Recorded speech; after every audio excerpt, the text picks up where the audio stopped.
Naruto was just floating amongst nothingness, no sound, no light, no smell, nothing. He got the feeling that he should be in pain, but he felt nothing except the urge to just float there and do nothing, think nothing. But he felt the urge to at least wonder what had led to him being here. "That's easy, kid," a voice said, approaching him. "Watch," the mysterious voice ordered. A bubble appeared above Naruto. "Naruto, watch out," Hinata ordered from the bubble. The Naruto in the bubble with Hinata broke off from who she was fighting with and rammed into Naruto, knocking both into the ground. As they hit the ground, a sword came flying through the space Naruto had just occupied.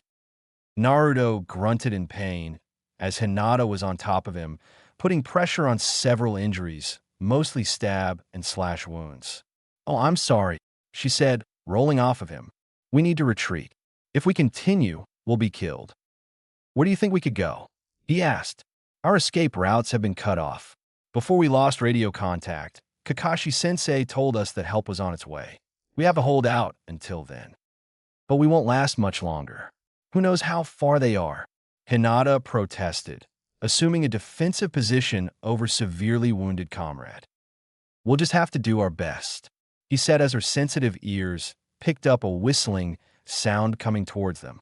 Looking behind, he saw two katanas flying straight towards Hinata. They were in her only blind spot. "Watch out," he yelled as he pushed her out of the way, light enveloping his senses, leading him to this place. "See, you were severely wounded on a mission. Help arrived in time to take care of your enemies. But you're dying." Tsunade herself came, and she's doing her best to save you. But she can't repair the damage your soul took, from almost dying, then suddenly being pulled back to life. "Who are you? Why do I get the sense that I know?" Naruto asked softly. The voice chuckled, and he heard footsteps coming toward him. He turned his head to see a woman approaching. She had silver hair and brown, almost red eyes. She wore a tight, form-fitting kimono, but that didn't hide her fox ears or long, fluffy foxtail, both of which were red. "I do know you from somewhere," he said as his eyes closed drowsily. The woman yanked him to his feet. "Stay with me. I can give you strength for now, but we need to repair the damage to your soul now, or you really will die." He opened his eyes as strength flowed into him, and he stood under his own power. "You mean there's still a chance I can live?" he asked. The woman nodded. "You still haven't answered my other question. Who are you?" "I," the woman answered, "am someone who has been with you since the first day of your life. Though the villagers would call me the QB no Kitsune." "I see. What we need to do save my soul?" Naruto asked. "We must explore your memories. Once we find where the damage has been done, we may be able to fix it. But this is a long shot. It may not work," the QB answered. "As long as there is a chance, I'll do it. There have been plenty of times where the chances of success seemed small, and we still beat it." The fox woman held out a hand. Naruto took it, and a whirlwind surrounded them, and he felt himself lift off again. "But why did you attack the village?" "It was because of one Madara Uchiha. With his unlocked Manjikyu Sharingan, he discovered he had the ability to control us demons. Well, it somehow ended up making me lose control when he used it on me."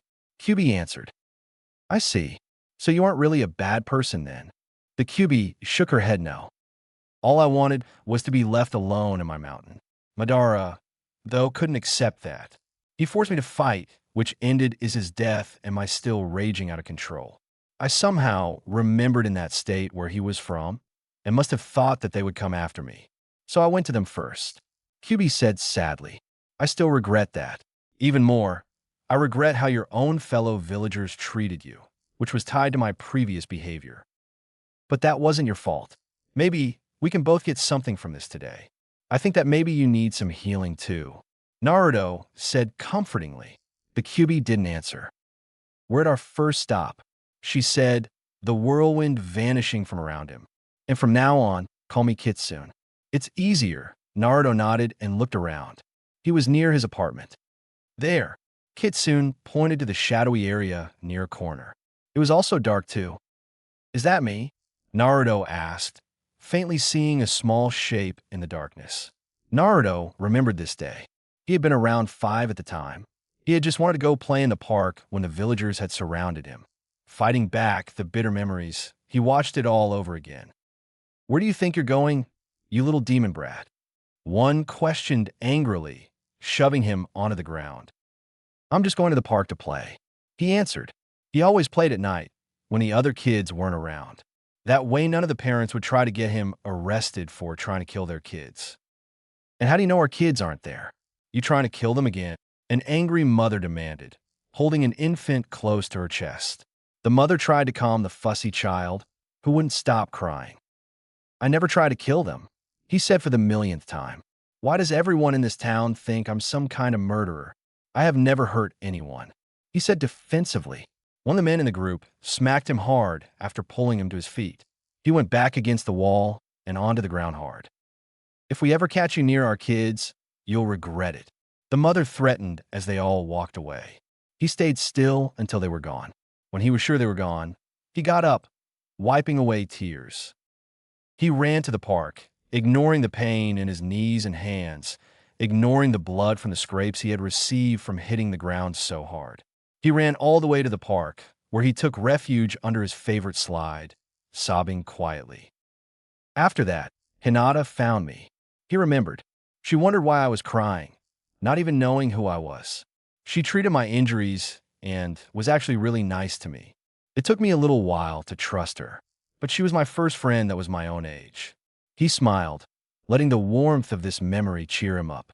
But why did I forget? It's human nature to not remember their really young years. Kitsune answered gravely.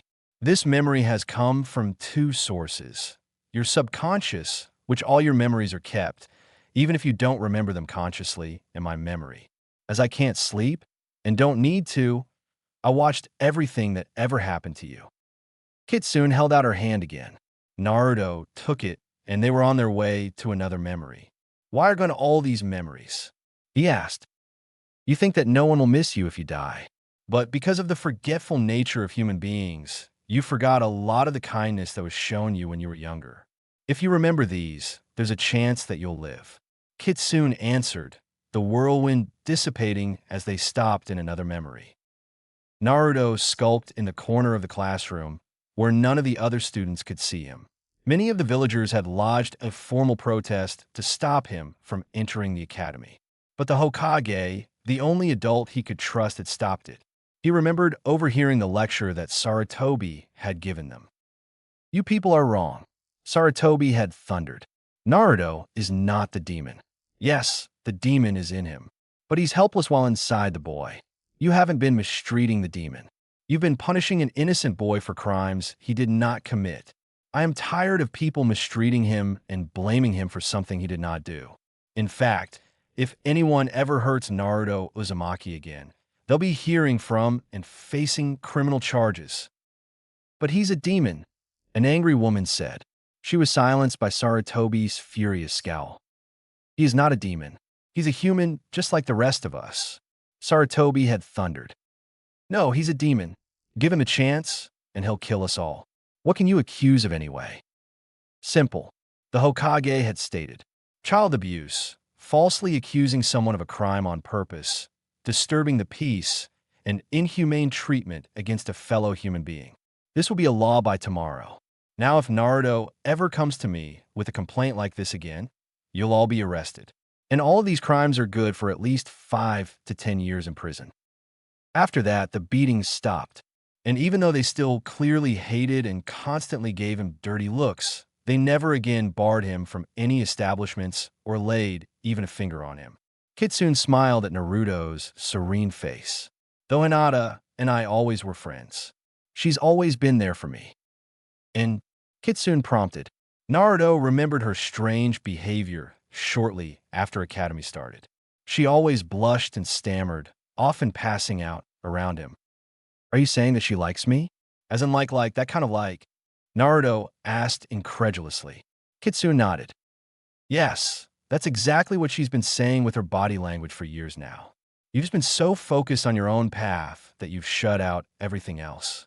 And you didn't notice your growing feelings for her, which really started after you and she passed the Chunin exam." Kitsune scolded. Naruto suddenly warmed up. Strange, he had never noticed the cold before. But he apparently had been cold. I need to live. And once I can speak again to her in person, I'll apologize for being so dense. I'll also sum up the courage to tell her how I feel. He stammered himself now. Wait, were those voices?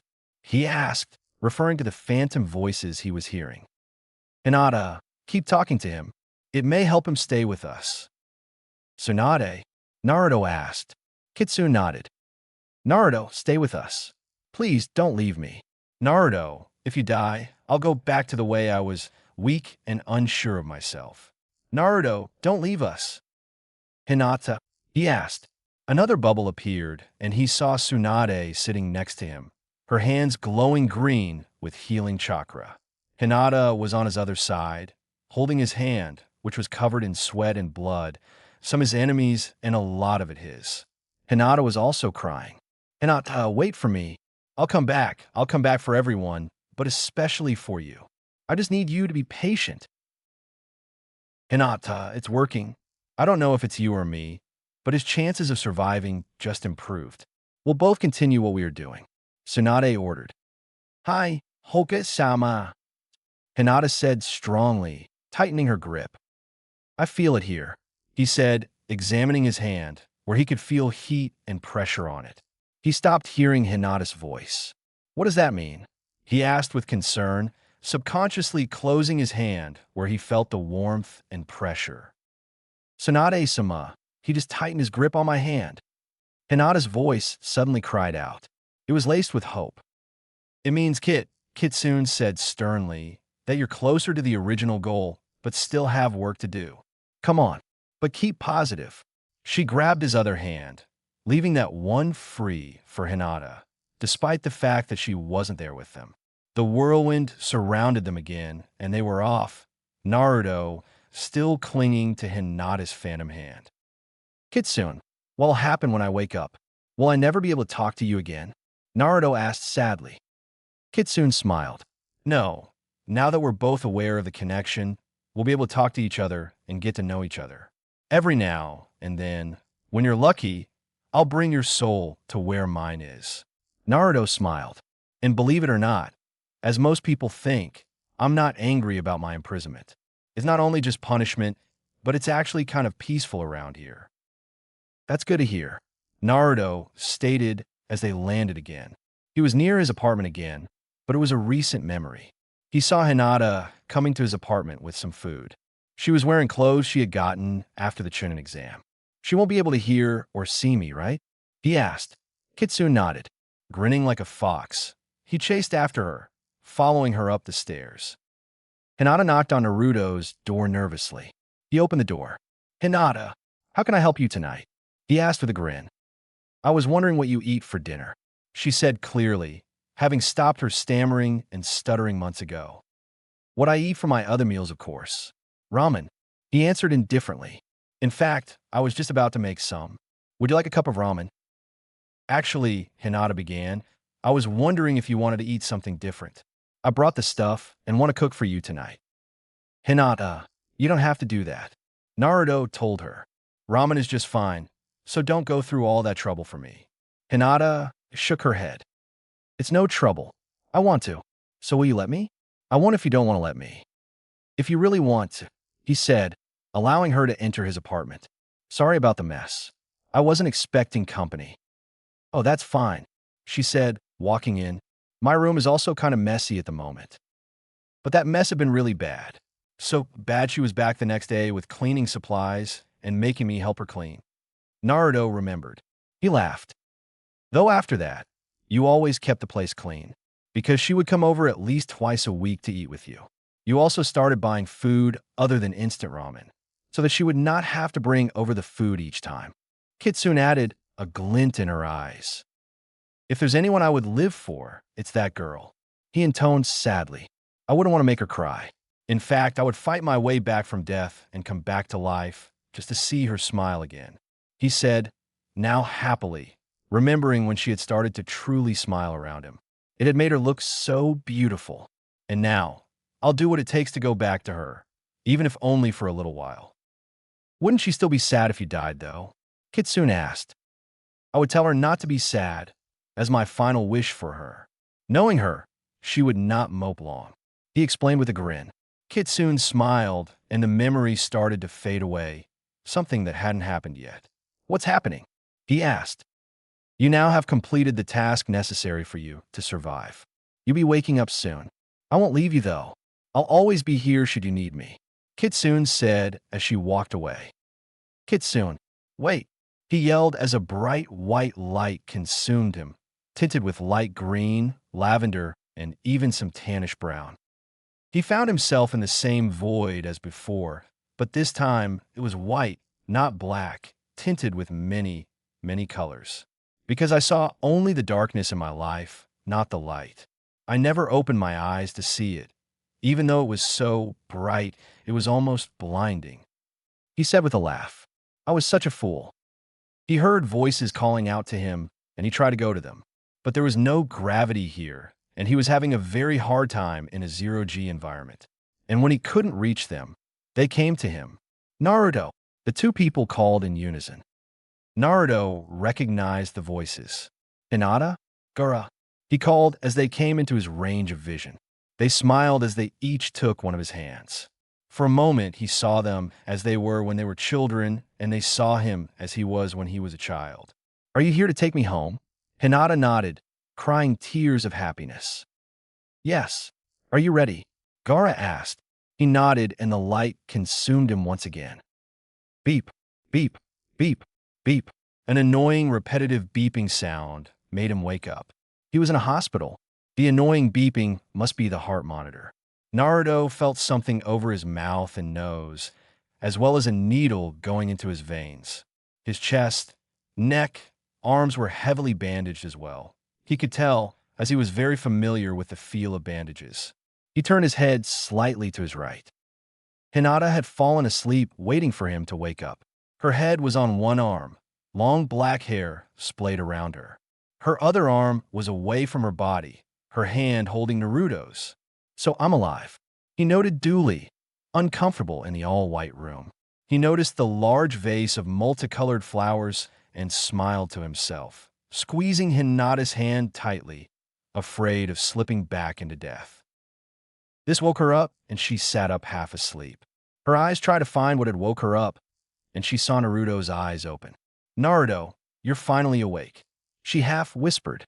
Wait here, I'm gonna get the doctor. I'll be right back, she promised, gently loosing his hand from hers. The doctor quickly said he needed more rest.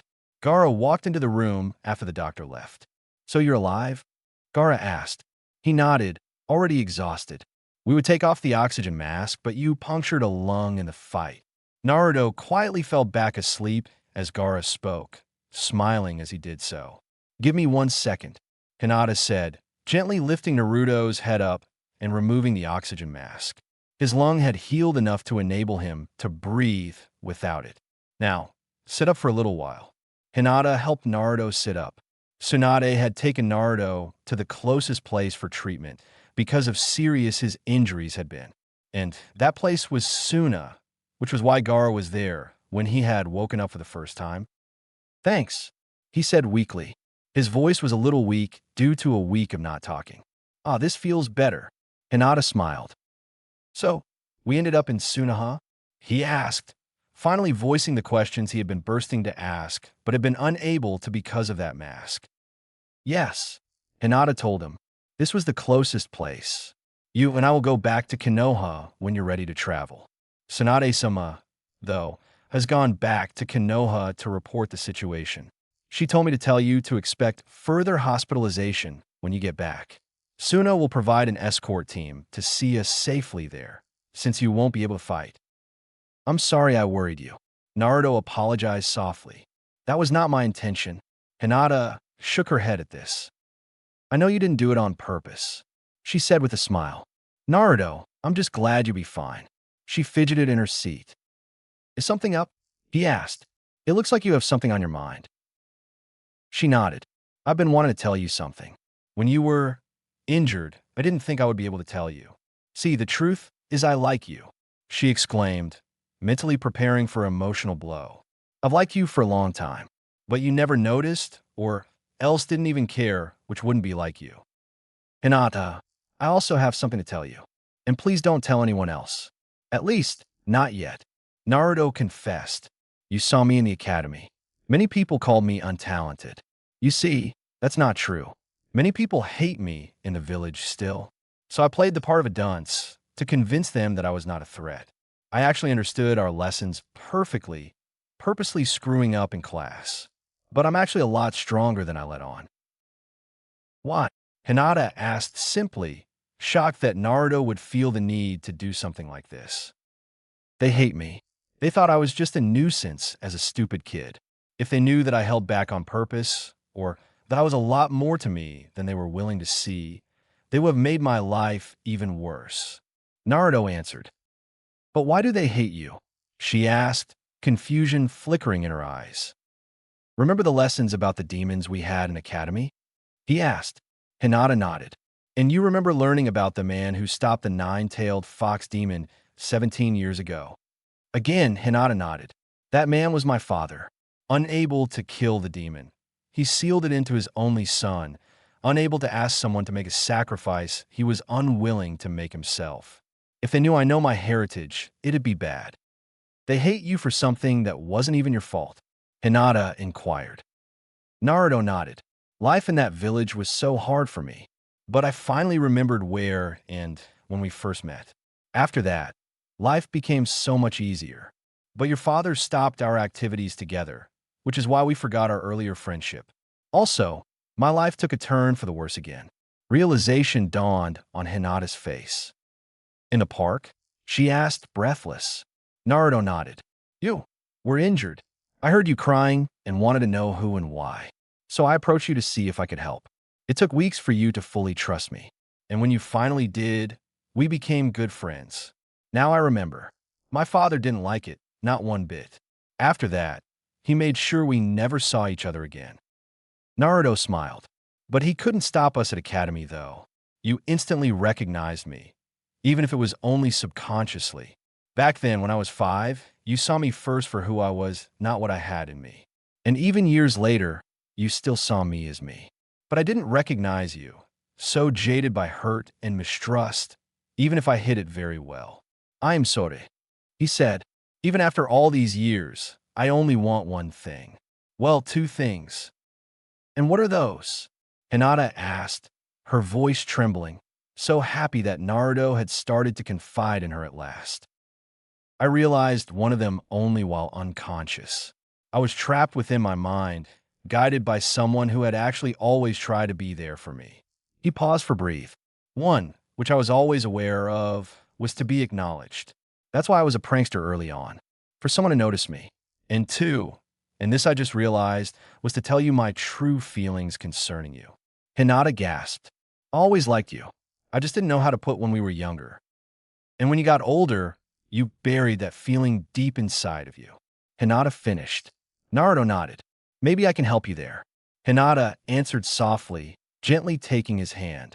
I hereby acknowledge you for your bravery and strength, both in ninja and personal matters, for encouraging me, even when you thought I was only a strange girl. Naruto felt his eyes tear up. He had wanted to hear those words, true and heartfelt, from anyone his entire life. Hinata handed him a tissue. Don't worry, I won't tell anyone you cried. Hinata promised with a smile that reached her eyes. And should you choose to tell anyone who you really are, I'll stand by you. Naruto yawned. Hinata quickly helped him lay back down. Hinata, if I have someone to help me, I think I will. He yawned again. Before I fall asleep again, will you be my girlfriend? As soon as I can, I'll take you on a date. He promised. I would be honored to, Naruto. Now get some sleep, Hinata ordered. Naruto smiled a small smile and closed his eyes. And I'll hold you to that date. So you'd better not be lying to me. Naruto shook his head.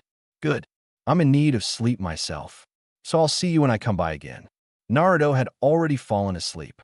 She covered the rest of his body up and left the room, heading to the room that she had been given. As she lay down in her bed, she couldn't sleep despite the fact that she knew she needed to get some sleep. I am officially dating him. she told herself excitedly, rolling over on her stomach. I won't let anyone else hurt him. My father won't be happy to hear this. But right now, I don't care.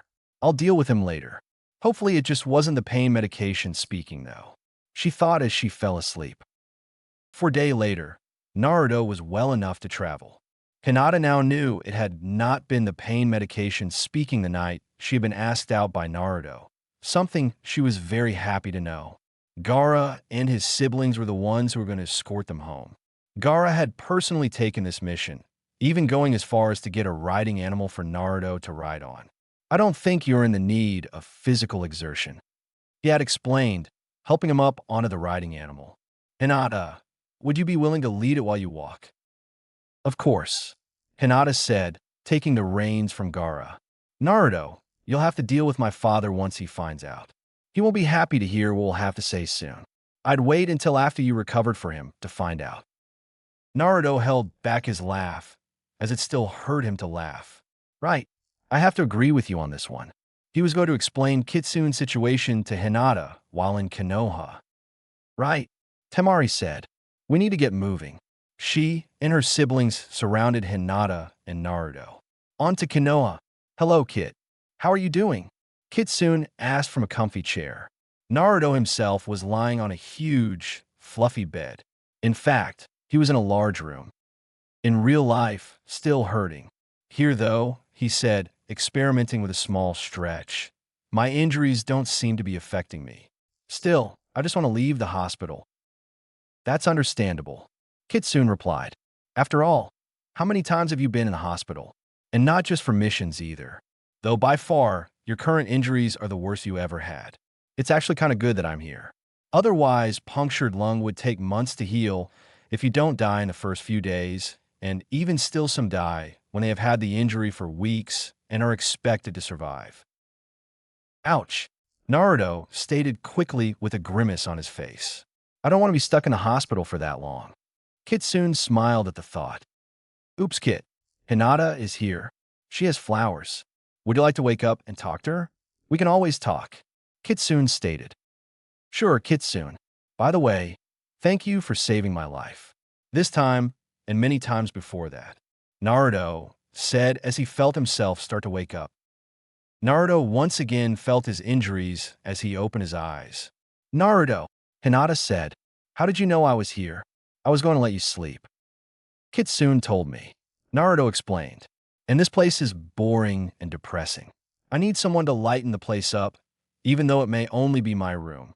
Hinata blushed heavily at this. How have you been?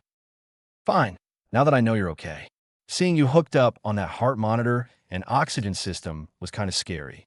Because of blood loss, you were so pale. You look dead, Hinata said with a shudder. I never want to see that sight again. If I can help it, you won't. I really don't like hospitals, Naruto promised. Another thought flickered through his mind, and he heard Kitsune laugh at this one. Whenever I get out of here, I need some real food. He indicated his four. They're feeding me through this, not letting me have real food. Saying something to the effect they'll let me have real food when I can move without pain, and that my internal organs are still recovering from the fight, as well as stress put on them, that my body can't handle that kind of food yet. Hinata smiled. When you get out, I'll come to your apartment and cook for you. Consider it my present for your recovery. That would be nice. Naruto agreed. That is, if you don't mind. Either way, ever since you first came and started eating with me, I've kept the pantries well stocked and the place clean, though it might be a bit dusty. I haven't really done stuff like that for a while. Oh, I'll deal with it. It's not exactly as if you had a choice. Hinata said lightly. I'll bring some things to dust if you'd like. I don't think you'd want to sneeze with your lungs still recovering from such a severe injury. That doesn't sound like much fun, Naruto agreed. Man, that place must be such a mess by now. If you can give me the key, I can go clean it, Hinata suggested. That way, you'll recover faster since your house will be cleaner, no germs or viruses. If you really want to, Naruto said. I can easily do when I feel up to it, which should be soon, thanks to Kitsune. No, I don't have a problem with it. It keeps me out of my house too. I really don't like it there, Hinata said. Naruto looked disturbed at the fact that she was unhappy. Hinata noticed this. Don't you get worked up, she ordered sternly. That can set your recovery back so much, even with someone helping you heal much faster than the normal person. She considers me a person, Kitsune said. That's unusual. I must say she's different. That's Hinata for you, Naruto answered. She's just the way she is. I fully approve of her. Kitsune told Naruto. Keep an eye on her. Many people would love to steal her from you. Like I'll let that happen, Naruto mentally exclaimed. Besides, no one else can truly see her as she is a person. They only see her as either the Hyuga family heir, who's also a failure, or her as a Hyuga, and making them wonder what they can get from her. Remember the politics of this village. Naruto? Hinata asked. Naruto asked. Saw the... Kitsune was saying something to me. Naruto apologized. If you look at my bag, which is under the bed, you'll find my house key if you still want to clean my place. Remember, I can do it easily too once I get discharged. No need, Hinata said, digging around in the bag and fishing out a small silver key on a keychain. That's less you have to do when you get back, and that'll let you focus on your own recuperation. And while I'm there, I'll also drop off your stuff if you'd like. If you don't mind, he said, I can easily do this myself. I don't mind, Hinata answered, closing the bag and shouldering it. After all, we're friends, right? She asked, grinning. Right, friends do this kind of stuff for each other, Naruto answered. Both of them were trying to hide any sign of showing that they were dating. Naruto grinned now as well. Well, I'll get going now. I'll come see you again soon if I can, Hinata said. When you come home, your apartment will be spick and span. Thanks again, Naruto called out as she left. You're smiling, Kitsune said, making Naruto shrug. I'm happy. Don't people smile when they're happy? Naruto asked. I don't like how unhappy she is. She admitted herself. I bet you it's all her father's fault. He's the source of all her unhappiness. But I don't know what I can do, given my position here. I have an idea, Kitsune said. Naruto had a sinking feeling at these words, as he could sense the fox inside him start smiling. Leave and take Hinata with you. Found a village where people can be themselves. And make it known, make it all known, with your brains and talent, which you could use to unlock that in Hinata as well as her true confidence. You too could have the power to change this world. You're right, Naruto admitted. There must be plenty of people who feel the same as us. If we could find them, we would have that power. He was grinning himself now. We have plans to make. But if Hinata is not willing to come, then I'm staying here. I will not leave her behind. Hayashi Hyuga was mad to say the least. Hinata had barely stayed home for 5 minutes each day. After a few days of this, he had gotten curious and sent someone to follow her. He wanted to know where she was spending her time, and the report he had just received did not make him happy. For the past few days, ever since the demon brat had returned from his mission and had been hospitalized, Hinata had been spending most of her time at the hospital in his room. Apparently, she even had her go to his apartment to drop off his stuff and clean the place as well. He remembered after she had become a chunin.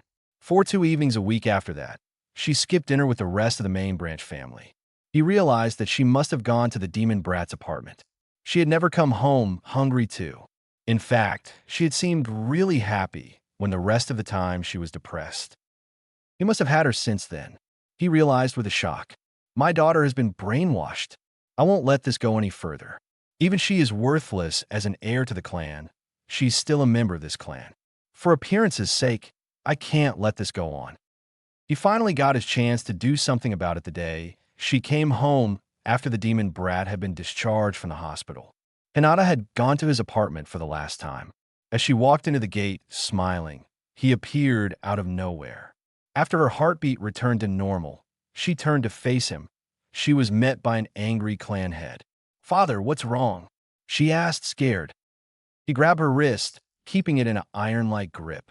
You and I have some business to discuss, daughter, and it has to do with a certain demon brat by the name of Naruto Uzumaki. Chat zone. Naruto had barely been home for the afternoon, as he had just been discharged from the hospital at last. Tsunade had wanted to keep him longer, but he had no traces of any injuries left. Despite the fact that he had punctured a lung and recovered in record time, as he did with all his injuries, there was no scars or anything. Tsunade and Shizune also continued to underestimate his healing abilities. That's the cost of acting like an idiot when you're really as smart as Shikamaru. Naruto told himself sternly, getting a soda out of his fridge with a sigh. Ga, I am hungry. I'll just get a light snack until Hinata comes. If she found out I ate without her when she said she would cook for me, she would get depressed again. And now that we finally understand our true feelings for each other, I don't want a chance losing it.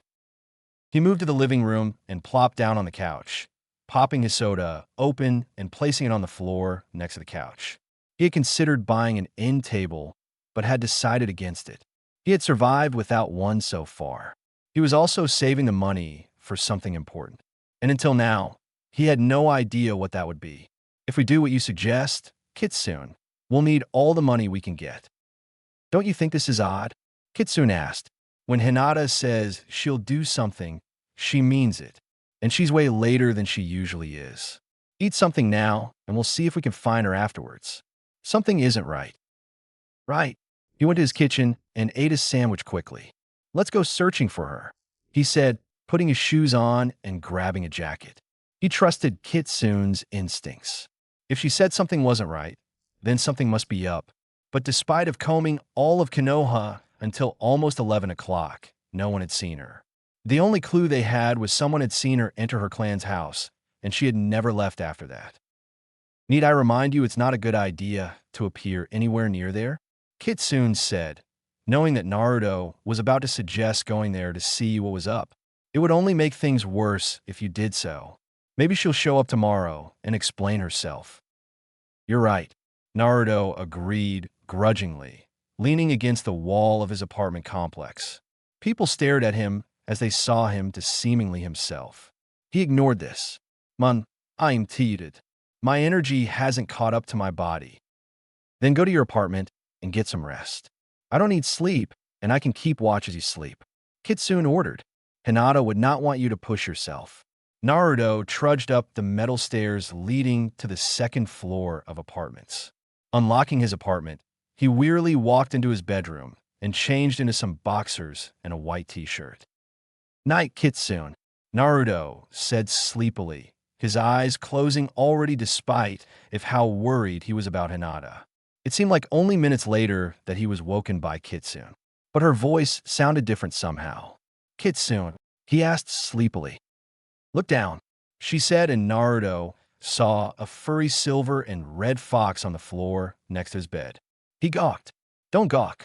It's not polite. This is the next step your father planned. What are you talking about? He asked, confusion replacing the sleepiness. Your father knew that one day you and I would come to the understanding we have now. When that would happen, I take a new form this. We are still bound together as demon and host, but I am free of your body. Instead of living inside of you as uninvited tenant, this was to happen instead as your familiar, I guess you could say. Really? Naruto asked. The fox next to his bed, which was slightly larger than a normal fox, nodded. Well, you must like that. Again, Kitsune nodded. Also, I can assume human form when needed, as well become invisible when that is required of us. Kitsune's ears perked up. Someone is at your window. I think the person may be crying as well. Naruto ran to his bedroom window and opened it slowly, catching Hinata as she fell. Hinata, he asked, clearly even more confused than he had before. What's wrong? He asked, carrying her to the bed and sitting her down on it. He noticed her wrist, which was purple and swollen.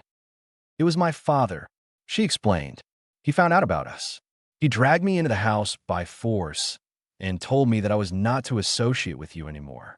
Furthermore, he's told me he's picked out my husband, a strict and sometimes abusive member of the main family. I don't want to marry him. I want to be with you. I'm going to leave there. I don't care what happens after that. Anything is better than that. He took off her backpack and she didn't fight him. Wait here, he said. She nodded. He returned with some ice in a plastic Ziploc bag, wrapped in a towel. He held it to her wrist gently. She took it and did it herself. You can stay here as long as you need. He promised. Or you could do something with me. What? She asked with a yawn. Kitsune and I want to leave the village and form a new one, where people are accepted for who they are. I wanted you to join me in this, but was unsure of how you would react. But if you don't want to, I'm staying with you, going where you go. Hinata looked up. We could leave here? She asked. Naruto nodded. Kitsune jumped in her lap and curled up, tickling Hinata's chin as she brought her furry tail as she did. This made her laugh. I would like that, she said with a sad, small smile. When can we leave? We don't want to alert them to our plans. And when did you get Pet Fox? Kitsune looked up at Hinata slyly. That is Kitsune, Naruto replied. Somehow, she has this body, free to move around, but still bound to me. The easiest way to put it is that she's my familiar now. He smiled and wiped her tears away. As for leaving, we can be gone tonight. Is that all your stuff? Hinata shook her head no. I packed lightly. She answered. I'm going to get the rest of your stuff and then pack my own. I have a special way of doing it. Wait here, Kitsune, and I will be right back. He promised. Wait, Kitsune said. She blew on Hinata quickly. If people come here looking for her here, they won't see her. She's invisible to all but you and I. Tell her this. Naruto passed on the message. As he was about to leave, after pulling on some decent clothes at least, Hinata stopped him. Is there any way I can help? She asked. You could get my things together. I only need the clothes, books, and scrolls, as well as my picture of Team 7. Can you do that? He asked. Hinata nodded and began at once. True to his word, Naruto returned shortly, a bag of stuff over his shoulder. Go through this and put aside what you want to bring with you. It might be a good idea to change into some different clothes too. I'll be sealing my stuff into a scroll. He said, there's the bathroom. He explained, pointing to a closed door. He went around the small apartment and opened several secret storage places, pulling many more scrolls out. Did you say sealing? That's an advanced skill. Hinata mentioned, now finished going through her stuff, pushing most of it off to the side. Yeah, remember I said I played the part of dunce to not make people feel threatened by me? He laughed. I secretly learned many new skills behind the others' backs. I can teach you how too. It's not hard, he said, tucking a few scrolls into a small bag. See, it lets me seal all my important items in such a small place. That's amazing. Do you think you could tell me all your true abilities once we are out of Konoha? Hinata asked, feeling strangely happier than she had in a long time. Yeah, I promise. Is that all you want to bring with you? He asked. Hinata nodded. For now, I'll seal it all myself. Once you know how yourself, I'll bring it out so you can do it yourself, he said, handing her the finished products. It only took 2 scrolls, and that was including most of the stuff in the backpack as well. I'll go change really quick. I'll let you change in here, she said, having kept a set of clothes out and rushing into the bathroom. She came back out when Naruto had said he was done.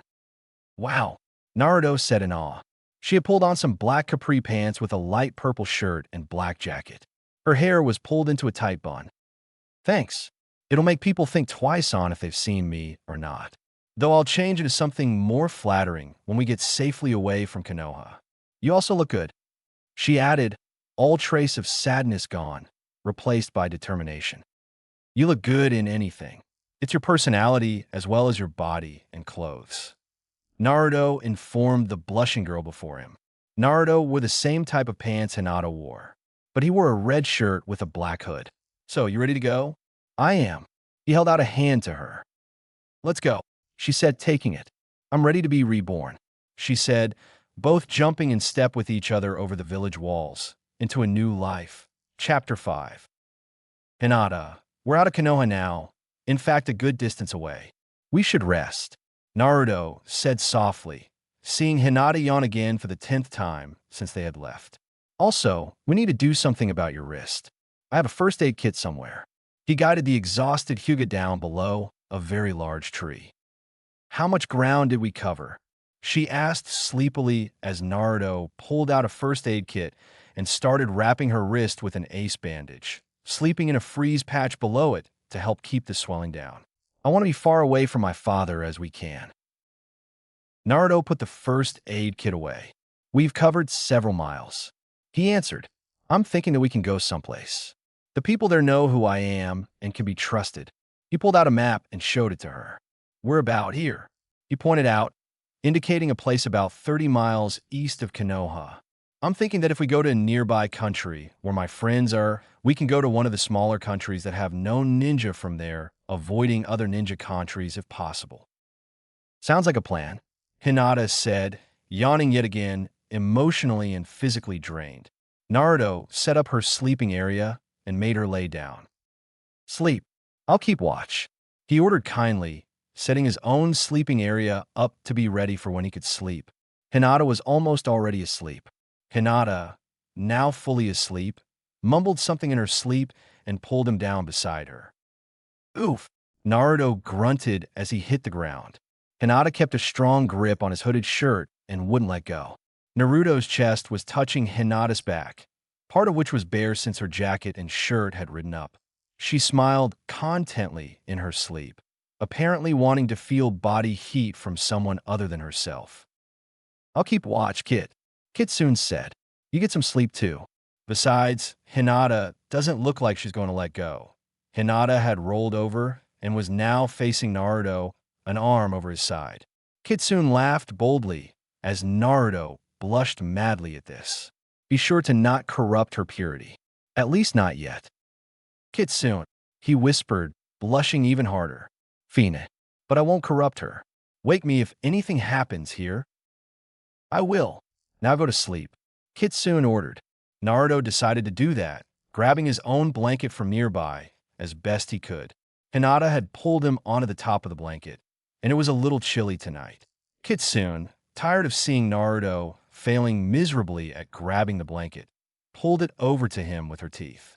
Now go to sleep. Yeah, he muttered as he drifted off, making Kitsune grin. Shizune, Tsunade called that evening, a large scroll in her hand. No answer. Shizune, where are you? This is important. Hurried footsteps came towards her office, and Shizune walked in, an angry Hayashi Hyuga behind her. Sorry, Tsunade-sama. Hayashi Hyuga, who really needs to talk to you, was keeping me downstairs. Shizune apologized. Wait outside. I'll see what he needs first. Shizune bowed and left the room. Now, how is it that I can help you this evening? She asked politely, another matter on her mind, a matter that was probably more important than what he often came in to complain about.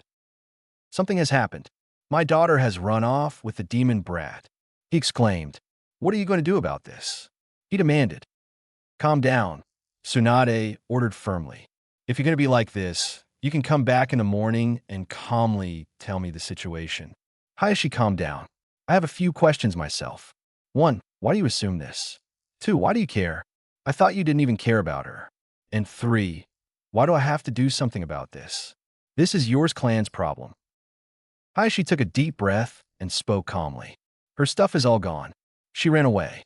So I looked all over the place, getting others to help me, and we found nothing. So we searched the demon brat's place. His stuff is gone too, and I would deal with this myself. But I don't have the authority to bring Naruto in for questioning. A lot of people hate Naruto for something that is not his fault, including you and your clan. Just because he has what he has sealed inside of him doesn't make him a demon. He's the jailer, not the prisoner. And what other evidence do you have that links those two together? I won't send people into this unless you have stronger proof. Tsunade said, leaving Hayashi flustered. He's brainwashed my daughter. He's made her go to his house to clean for him, to cook, to run errands. Hinata is not under her own power. Hayashi half yelled. Again, where's the proof? Tsunade demanded. If you remember correctly, Naruto is dead last among his class when it comes to skills like brainwashing. In fact, none of his class has any skills even similar to that. Brainwashing techniques are something only A and BU know, and few are proficient in them. There's just no way that Naruto would know them, let alone be able to use them. Hayashi fell into silence. Tsunade continued her tirade. Everyone accuses him of crimes falsely, knowing that he can't do the stuff they accuse him of.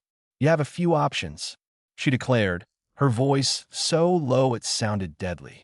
One is to leave this office peacefully, either way admitting you are wrong. Either he is innocent of what you accuse him of, or he's not so stupid after all. Or two, you can continue with your slander and be taken from this office being escorted by ANBU, fighting earning the privilege of being arrested for disturbing the peace. What's your choice? Hayashi left the Hokage's office in a rage. Shizune poked her head into the room. The door had almost been torn off the hinges by the force of Hayashi Hyuga's strength as he slammed the door shut behind him. Is everything okay? She asked nervously, seeing the door and Tsunade's angry expression. Gomein, she ordered. Shizune entered, quietly shutting the door behind her. I have a mission for you. Take someone you can trust with you and find Naruto Uzumaki. Hinata Hyuga may or may not be with him. In either case, give him this scroll. No one must be allowed to take it. Not they would be able to read it, as it needs Naruto's blood to open it. And ask Naruto to come back. If not, tell him not to worry. As of now, Naruto is on such a long-term mission, it required him to completely move. The same goes for Hinata, who insisted on him not going alone. Of course, Tsunade-sama. I'll leave as soon as possible. Shizune answered, taking the scroll from Tsunade. I'll be gone by morning. The sun rose. Kit moved to wake Hinata and Naruto up. Hinata was the first one she woke up. She opened her eyes blearily and felt an arm over her shoulder. She carefully moved the arm away from her and gasped when she saw who it was. Why did Naruto sleep with me? Didn't he bring his own stuff? She asked confused. Her talking made Naruto wake up. Ah, so you're awake. He noted. You also finally let me move after you pulled me into bed with you last night in your sleep. He yawned as Hinata froze, completely mortified. Don't worry. Nothing happened. He assured. You were probably just longing for something familiar that you could trust, which is why you grabbed me. He explained as he picked up his bed stuff, which had been completely. Also, there was a blanket between us two. Hinata sighed with relief at these words. I'm sorry about that. She said softly, something Naruto shrugged off. I really did not mean for anything to happen like that. It's fine, he told her again. Let's just not make a habit of sleeping in the same bed. If we ever get married, then we could do that. Hinata blushed, rose red at this sentence. Come on, Haim. We need to get moving. My friend's place is not far, even at a slow pace. We should get there by evening. Naruto led Hinata through the busy streets of Wave Country by the hand, pointing out some of the places he had been the last time he had been here. It sure was a different place from when he had just become a genin. The place had come alive. The streets were no longer messy, businesses were thriving, people were all around them, socializing and chatting.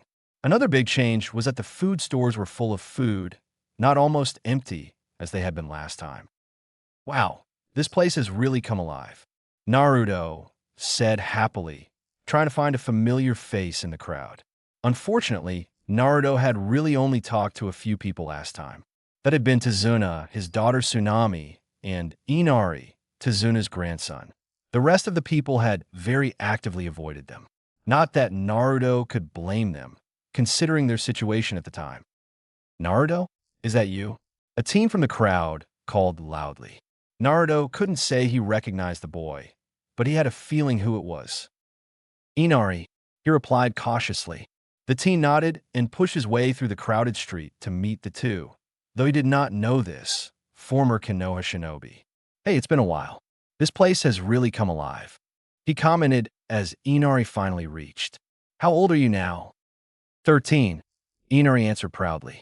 Inari had grown a lot taller. You should have let us know you were coming. We could have had a proper greeting ready. After all, you were a hero in these parts. A hero? Hinata asked with a smile, Kitsune's tail tickling her neck. Kitsune had opted to ride on someone's shoulder rather than be trampled on by the evening rush. My, you got around as a genin. Naruto grinned nonchalantly. Hey, who's the pretty girl with you, Naruto? Inari asked, making Hinata blush wildly. This Inari, Naruto introduced, is my girlfriend Hinata. We're taking a trip together, and decided it would be good to pop in for a visit. So, you don't like that pink-haired girl, Sakura, anymore? Inari asked. Naruto shook his head. Good. She was too vain. She wasn't the right one for you. Hinata, though, if I may say so, looks perfect with you. Where are you guys staying tonight? Hinata blushed again. We'll be trying to find an improbably. We just got into town and haven't started looking yet. Naruto answered. A voice yelling Inari's name got their attention. It was Tazuna and Tsunami. Inari called back, and they were joined by Tazuna and Tsunami. Tazuna recognized Naruto at once, as did Tsunami. Naruto, Tsunami exclaimed, hugging the blonde. It's been so long. Look at you, you've grown up so much. She gushed. Tazuna broke the hug apart after 30 seconds, as Tsunami was hugging him so tightly he was having trouble breathing. Oops, sorry, she said lightly. How have you been? Tazuna asked, shaking Naruto's hand. I've been fine. I'm taking a trip with my girlfriend Hinata, and we were just about to look for an inn. He answered. Tsunami looked to Hinata pleasantly, looking happy that Naruto had found a good girl. Nonsense, Tsunami said. You two don't need to waste your money at an inn, though they do have some good ones around here. You two will stay at our place until you continue with your trip. It's the least we can do after what you and your team did for us. If you don't mind. Naruto accepted. Tsunami led them through the crowded streets now, Inari behind them to make sure they didn't get separated. Hey, Inari, don't get any ideas back there, you hear? Hinata is my Heim. Naruto warned jokingly. Hinata felt her heartbeat speed up at this statement. Hey, she's not my girl, Inari said. Besides, she's way older than me. I'll get someone around my age. Inari promised. They reached the house Naruto and the rest of Team 7 had stayed at last time. It hadn't changed one bit. Please come in, Tsunami said, opening the door and walking in, placing the bag of groceries on the counter. We were planning on having a late dinner, so please feel free to eat with us. Kitsune, do you need to eat? You haven't mentioned the need yet, but now would be a good time to know. Naruto asked Kitsune mentally. No, I do not need to eat, but I can if I want to, especially if her food is good. Unless Hinata Heim cooks for you, you only eat ramen. Kitsune answered. Naruto blew that off, knowing now that Kitsune sometimes had a very sharp sense of humor. When did you get a pet fox? Tazuna asked, settling down in the living room after taking his sandals off. I'm not a pet. Kitsune thundered in Naruto's head. Tell him this. That wouldn't be a good idea, Naruto stated bluntly. Remember, no one knows about how we're connected. It's better we play along. Fine, Kitsune agreed with a huff. A few years ago, I found her injured in the woods. The citizens of Konoha don't really like foxes, so they were willing to just let her die. I found her and nursed her back to health, though, Naruto said quickly. After that, I tried to set her free back in the wild, but I apparently house-tamed her. We haven't been separated since. HHMPF, Naruto heard in his head angrily. Naruto grinned. That was nice of you, Tazuna said, pulling out a cushion for Kitsune to lay on. Here, girl. This must be comfortable than Hinata's shoulders. No offense to Hinata. Kitsune jumped down from Hinata's shoulders and lay down. Treating me as if I was dog. What's next? A circus monkey wanting to take my place? Kitsune asked, trying to pretend that she was angry, but enjoying the comfort Tazuna had just provided. Kitsune cracked open an eye. Be sure to give me some food, Kit. That stuff smells good. A little while later, after setting their bags aside for a while, everyone gathered in the kitchen and started to eat. Tsunami put down a bowl of the meat stew she had made near Kitsune. Kitsune ate like a well-trained pet. When Naruto teased her about this, she replied curtly that even if it wasn't polite to eat like a civilized person, she was still supposed to be his pet. They settled in for the night, Naruto staying up a little later than Hinata to catch up with Tazuna and his family. Inari was working with Tazuna now as his apprentice. Inari was going to take over his job when Tazuna retired. Inari was also a good martial artist, specializing in self-defense. Tsunami supported them from here, as she had done in the past. Naruto, you have some people here from Konoha asking to see you, Inari said the next morning.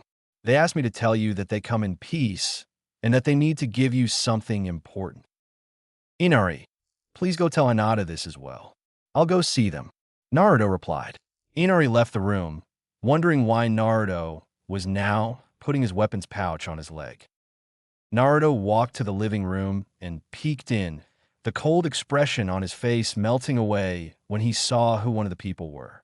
It was Shizen, and besides Shizen was Kakashi. Well, who is it? Hinata asked from behind him, nearly making him jump. People I can trust, Naruto answered, walking into the living room. Sorry about my weapons pouch. I wasn't sure who it would be, so I wanted to be prepared, he said as he sat down. After all, Hinata and I did run away from the village. No, you didn't, Shizun said. Tsunade-sama has sent you two on a potentially long-term mission. So long-term, in fact, that it required you two to completely move.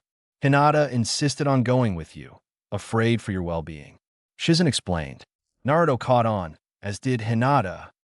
So what does this visit have to do with you coming and finding us? Naruto asked. In response, she took out a scroll and unsealed it, revealing another scroll. The second scroll was pushed his way. This was found in the vaults. Shizen explained. It's for you, from your father, who is Dash, the Yondaime Hokage. Naruto answered. I've known for years. In fact, I pulled something over everyone's eyes. The dunce personality was only an act. My being stupid, hot-headed, all of that, all for show. In fact, I'm actually as smart as Shikamaru. So you weren't just lucky all the time. Shizen figured. You were secretly planning everything, not telling anyone. But you could have shown your true power. It would have saved you some time in the hospital. I had no choice. Naruto defended. I was seen as a threat by the villagers. If they thought I was stupid and worthless, it was all the better for me. Tsunade-sama, and I understand why you're leaving. She has asked me to ask you to come back. But if you don't want to, she'd understand. We're here for you on this one. But why did Hinata go with? Shizen asked. My father suspected that Naruto and I had something going on. He hurt me as he tried to find out. I was planning on running away. But Naruto and Kitsune have been talking about forming a new village, one where everyone is free to be themselves. I tagged along for the ride, Hinata said with a broad smile. Hinata and I have been dating since the last mission in Suna we went on together. It was my memories of her that let me come back to life. In fact, until recently, I was dead inside. She brought me back to life in every meaning of the word, Naruto said fondly, taking her hand. So much, in fact, that if she didn't want to come with me, I would have not gone through with my plans.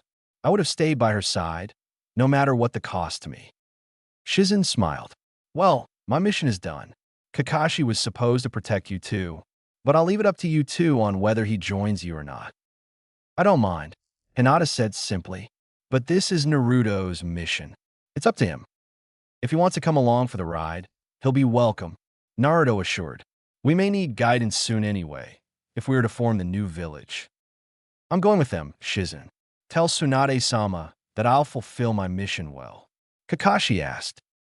I will, Shizen promised. Keep in touch. We'll be expecting word from you three soon. Shizen ordered. Chapter 7. Naruto, I'll let you open that in private, Hinata said, dragging a dumbstruck Kakashi with her. Come on, sensei, Hinata said, ignoring the older man's sputtering. Naruto was left in peace. He bit his own thumb, drawing blood and unsealing the scroll. Almost instantly, a folded piece of cloth and a ring on top of it appeared, along with a few scrolls and in a note of some kind. Naruto, I hope you get this and the elders don't seal it away and forbid its opening. Your mother wanted you to wear this someday. I told her that she wouldn't even know if you would ever fit into this. But she insisted that I leave this with the stuff I am about to give to you.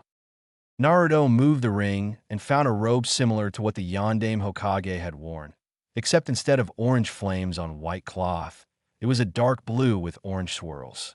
Naruto grinned at this and tried it on, finding it a perfect fit, allowing room for a little more growth as well.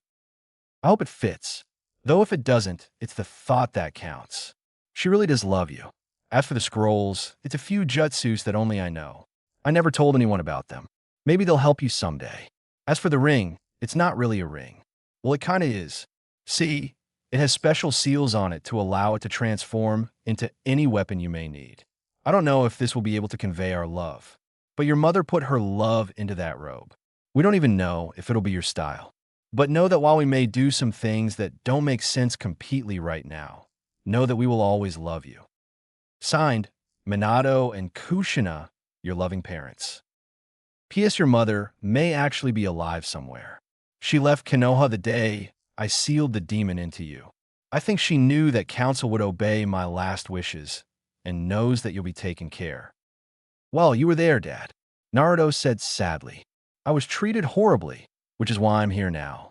Though this does look very flattering on me, and fits darn well too. He put on the ring as well, on his middle finger, and he felt his chakra attune itself with the ring.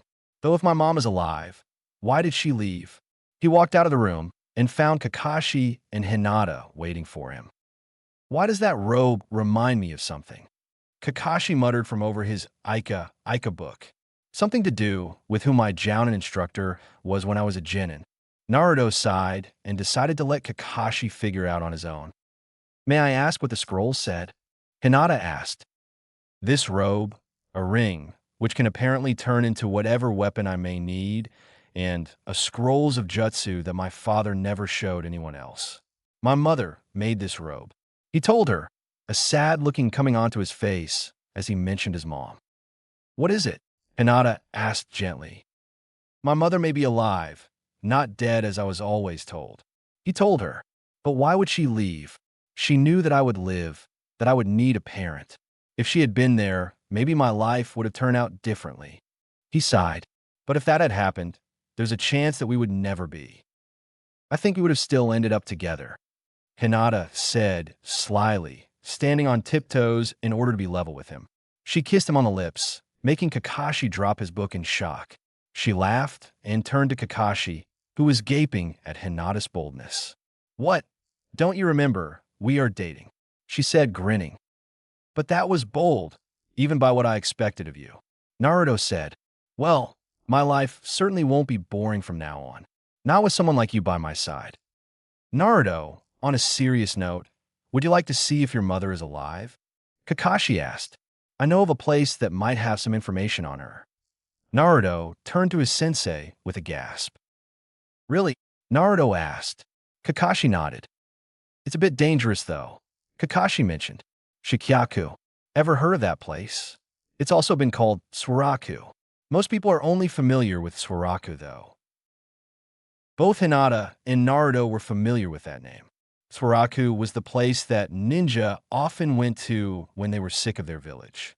It was known to attract rogue nin, which was exactly why it was so dangerous. But because of how active that place was, it was an ideal place to get information on where certain ninja were. But you had to be sure on what you wanted, as it cost a lot of money each time, and the information obtained could not always be trusted. We're familiar with that place, Naruto answered. But can we really find out there? It has a shady reputation, and the possible rogue nin there is unmeasurable. Can we handle that area? Naruto, Kakashi asked. Are you saying this because you really aren't sure about our ability to handle this, or because you're afraid we actually will find your mom? This must be pretty intense for you. I only want to know one thing. Why was she never here for me? She knew where I was. Why was she not there at all? Naruto demanded. Hinata slipped a hand into his and squeezed. We can always not to do this, Naruto. She said, we can understand if you wouldn't want to. After all, you raise a good question. Why wasn't she there? Trembling now, Naruto squeezed her hand in return. But you still at least want to know, Hinata stated. Naruto nodded gravely. Then I'll lead you there myself. It is a dangerous place, but I know my way around there.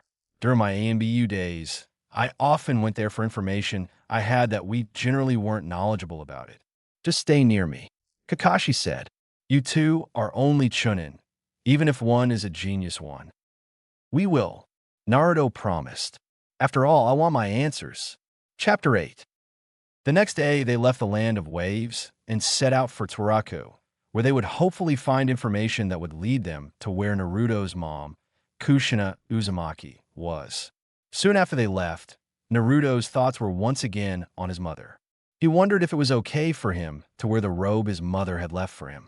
But Naruto reasoned, even if she abandoned me, it still might do some good. What if she recognizes it? He smiled now. Hey, you two, Kakashi said loudly, pushing both Chunin from their thoughts.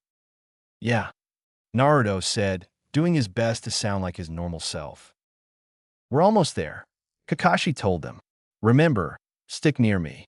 If you two should get separated from me, stick together and keep clear of trouble at all costs.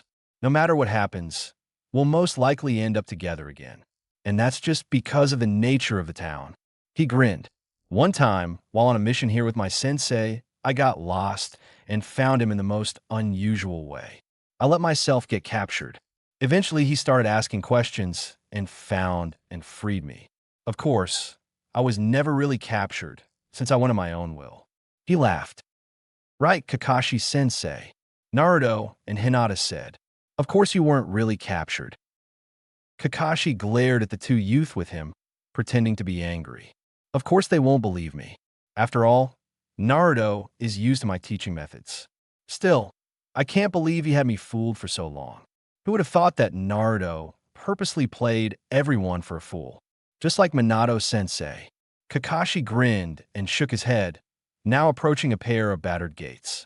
Faded Japanese characters, barely readable now, announced this place as Tsuraku, or as the proper name for this place, which few even knew, let alone used, Tsuraku no Sato. Note, no means of and Sato is village, properly pronounced Tsuraku no Sato, meaning fallen village. Shikyaku also means fallen in Japanese. Hinata got closer to Naruto, clinging to his arm. They had done some training while in a land of waves, and while she had quickly mastered the art of sealing, which wasn't that hard, and had even found a little of her confidence, she still had a lot of self-doubt, inflicted by Hayashi and the rest of his corrupt clan. Naruto was already doing small things to change that, and hoped soon that she would be confident enough to stand on her own. It'll be fine, he promised her. After all, we have Kakashi-sensei with us. Also, you have the strength in yourself. You just need to believe in yourself. Right, she said nervously, loosening her grip a tiny bit. Who knows? Maybe you'll have your answers soon. That would be nice. Naruto agreed absent-mindedly, taking in the details of the town as they walked through it. The name of the village directly responded to its name. Many of the buildings were old and dilapidated. It only had about a dozen houses on this street, and many of them had missing windows. Unlike elsewhere, no children ran on the street cheerfully, going about playing busily. In fact, he saw no signs of children anywhere here, something that didn't surprise him. The streets, only packed dirt no matter how you looked at it, were dirty and dingy, overflowing trash cans by every house. And many shady characters skulked in the shadows. Are there any businesses in this town? Hinata asked softly. Kakashi nodded, but very few. You of course have inns here. But the economy here is so bad it doesn't have many openings for jobs. Most people survive here by stealing or begging. Which reminds me, keep track of your money and other personal items. Kit, tell him that I'm keeping an eye for pickpockets. No one can fool me. Kit ordered Naruto. What? Naruto exclaimed mentally to the small fox hiding in his pocket. If he found out about you, he would freak. Tsunade probably already found via Shizen. Kakashi would only make the situation worse than it already is. And what can he do about it? Kitsune demanded. He can't separate us. Not even he is strong enough to do that. Besides, it's not like I'll go rampaging again. Tell him the truth. And have Konoha found out? We still have enemies there. We would have assassins on our tails, worried about an S-class secret leaking out. And it won't matter if we're on a mission or anything else we may be able to come up with. Naruto said with annoyance. That would stop our mission here and now. Fine, Kit said with just as much annoyance, despite the fact that I think he would take it better than anyone else there. Hinata knew that Naruto was not yet in complete control of the connection between him and Kitsune. He probably couldn't both talk to Kitsune and pay attention to the real world at the same time. So she guided him until she saw that he was once again paying attention to the world outside his mind. And why do I have to hide in this stuffy pocket?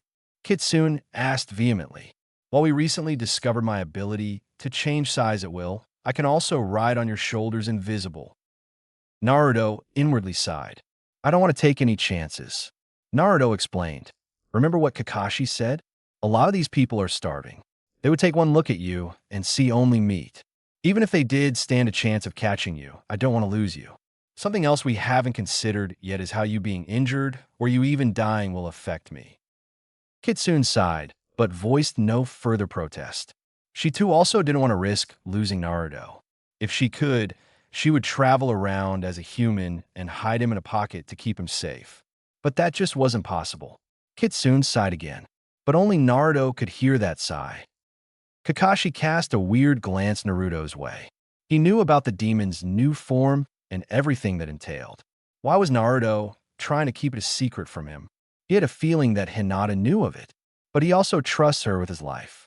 Does he think that I'll report back to Konoha and try to separate him from her? Has he grown that attached to her already?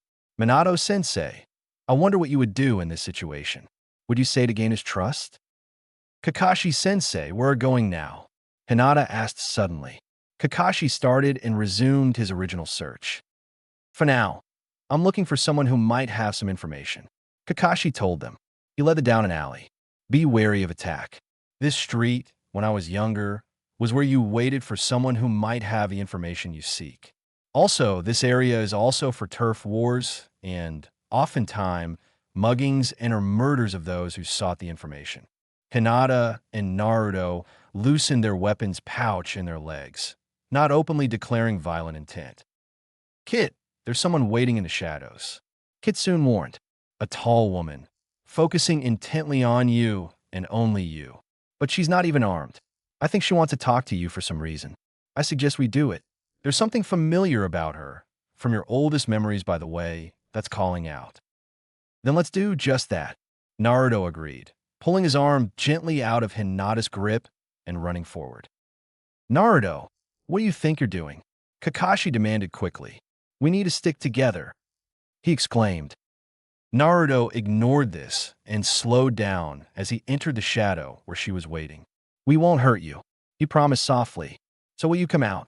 He asked gently, holding out a hand instinctively. The woman hesitated for a second before taking his hand and allowing him to pull her out of the shadows and into the bright sunlight. The woman squinted as her eyes adjusted to the light. She pushed long red hair out of her eyes, revealing blue eyes the exact same shade as Naruto's. She looked Naruto over, having the look of one who found someone or something familiar, but not quite sure how. Her eyes widened as she saw his robe. Kushina, Kakashi blurted out, making Naruto glance between Kakashi and the woman he was still holding the hand of. Blushing, he let go. I'm sorry, he said quickly. I just wanted you to come out of the shadows so I can see you properly. She stared even more intently at Naruto, making Naruto wonder if she could even speak at all. Ma'am, are you mute? Can you hear me? Her eyes widened and she fell to her knees, clutching her head with a loud groan. Naruto grabbed her by the waist and helped break her fall. She was a lot taller than him. I'm sorry, she muttered softly. She got her feet weakly, looking up at Naruto as she did so. It's just that I know you. And the white-haired man behind. She looked to Kakashi. Kakashi, what are you doing here after so long? And why did you bring my son to such a dangerous place? She demanded with an angry look on her face. Kakashi paled, as did Naruto.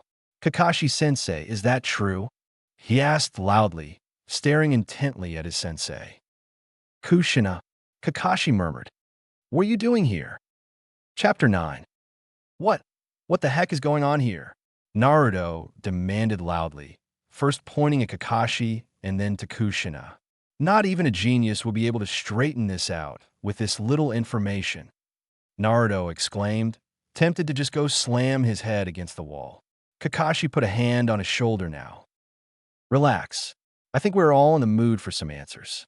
Kakashi said evenly. Naruto stalked over to Hinata. Kushina, I think we deserve an explanation here. Not here. I'll take you to my place. She promised. Come on. I'll take you there now. Kushina walked back into the shadow, and they heard a creak as some kind of door opened. She emerged back into the light and beckoned them to her. Come on. It's this way, she said impatiently. Come on, guys. Kakashi ordered, going towards the redhead. Grudgingly, they followed and went through a door that had been disguised as part of the wall, emerging not into a house, but a series of tunnels. They followed the woman claiming to be Kushina through this one and that one. Only Kakashi and Kushina keeping their bearings straight. After going down about a dozen different tunnels, they ended up at a dead end. Well, this was not a waste of our time, Naruto said grumpily. Kakashi shot a glare towards Naruto. Naruto, he scolded. Be nice. No, Kushina conceded. He has every right to be this way. After all, how long was I gone? I have a lot of explaining to do and a lot of lost time to make up for. He needs the time to take all of this in if he wants to at all. All I ask is that he gives me a chance. Then he can make his own judgments on the matter. Agreed? She asked Naruto, who nodded agreement. Nodding back, she pushed in a brick on the wall, and the wall slid up. They were now looking upon a small room. One of the corners was filled with many pillows and a few blankets. A very small bathroom was off in one corner. A low rectangular table sat in the center of the room, which was piled high with books and scrolls. She pushed them all onto a blanket onto the floor and pulled the blanket towards the pillows. I'm sorry about the mess. I wasn't expecting company, she said, straightening up. Heck, I hardly remembered anything until now, much less expect company. Kushina, what do you mean by that? Hinata asked, sitting down on a pillow near the table. I think Naruto wants to know as well, just doesn't know how to say it. Who are you to him? Kushina asked, joining the others, who had sat down by now. I'm his girlfriend, she answered shyly. My little boy grew up, she said jokingly. Naruto only gave her a cold stare. Guess I haven't earned that right yet. My bad. No, you haven't, he said evenly, trying to stay calm. Let me explain how I ended up here. Kushina offered. No one raised any objections. See, a few months after you were born, Sarutobi asked me to go on a mission, one that he could only trust to me. I accepted, leaving you in the care of one whom I could trust. Now, your father had imparted to me some very important information before he died.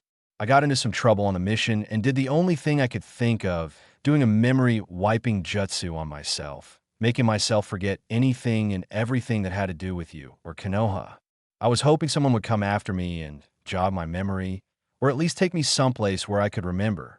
It was the only way to keep that information safe. And your memory was jogged when you saw Naruto and I? Kakashi asked.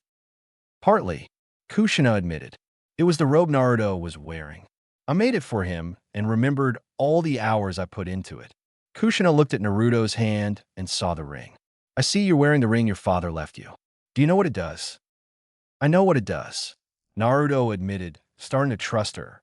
He could usually tell when one was lying, and he couldn't sense any lies from this woman. But I haven't tried it out yet. But what was so important that you made yourself forget to protect it? Naruto asked, almost afraid to hear the answer. And how did you end up here? The information that I wanted to protect was your father's last words to you. Some private advice, secrets about his family, a few abilities that you may or may not have. Also, military secrets from Konoha. We have had a lot of enemies. I don't know Konoha's current status, she said. As for how I ended up in this trashy place, a rogue nin found me and took pity, taking care of me here until I could do it on my own. Now can I ask you a question? Sure, Naruto replied. What is it? What are you doing? Surely you three aren't on a sightseeing trip. We're forming a new village, Naruto replied. Hinata and I got tired of life there, so we're making a new home where we can be ourselves without being judged. I was hoping that we might find some others who feel the same way and join us. It's a place where we can be free to be ourselves, as long as they don't do any corrupt acts. That sounds like a good plan. I know several people here who are labeled missing mean just because they left their village because they weren't happy there. I could talk to them about joining you if you would like. Also, I would like to join you as well. Kushina admitted. Naruto and Hinata discussed this rapidly with each other, both finding nothing wrong with this idea. And where were you hoping to building this village? Kushina asked. Naruto pulled out a map and pointed to a location. No one lives there. Kushina remembered aloud. No, a few small villages, nothing bigger than that. No one should oppose you. That was a good choice. You must have been a hit at the academy. Kakashi snorted at this. What? Are you calling my son stupid? No, he's not dumb, Kakashi said in an attempt to restore the peace. But he played the part of a dunce until after he left the village. So everyone thought he was stupid because that was how he acted. Kushina turned to Naruto. Now why would one do that? Kushina asked him, staring at him intently. The villagers saw me as a threat. It was better to be a dumb threat than a smart one, Naruto said in his own defense. Besides, it worked in my favor a lot on missions. Kushina didn't reply for a second, then burst out laughing. What is so outrageous about that? Well, it just reminds me of something Minato, your father, would have done.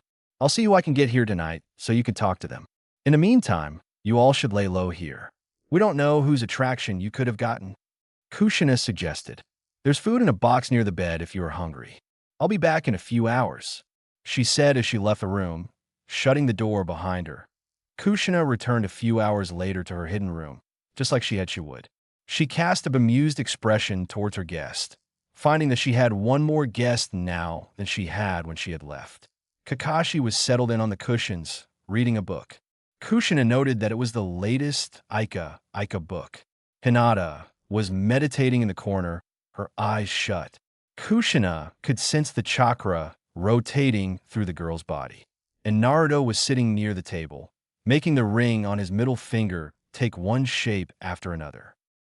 Watching him intently, and occasionally making a comment, was a tall woman with long silver hair, held back by a blank headband.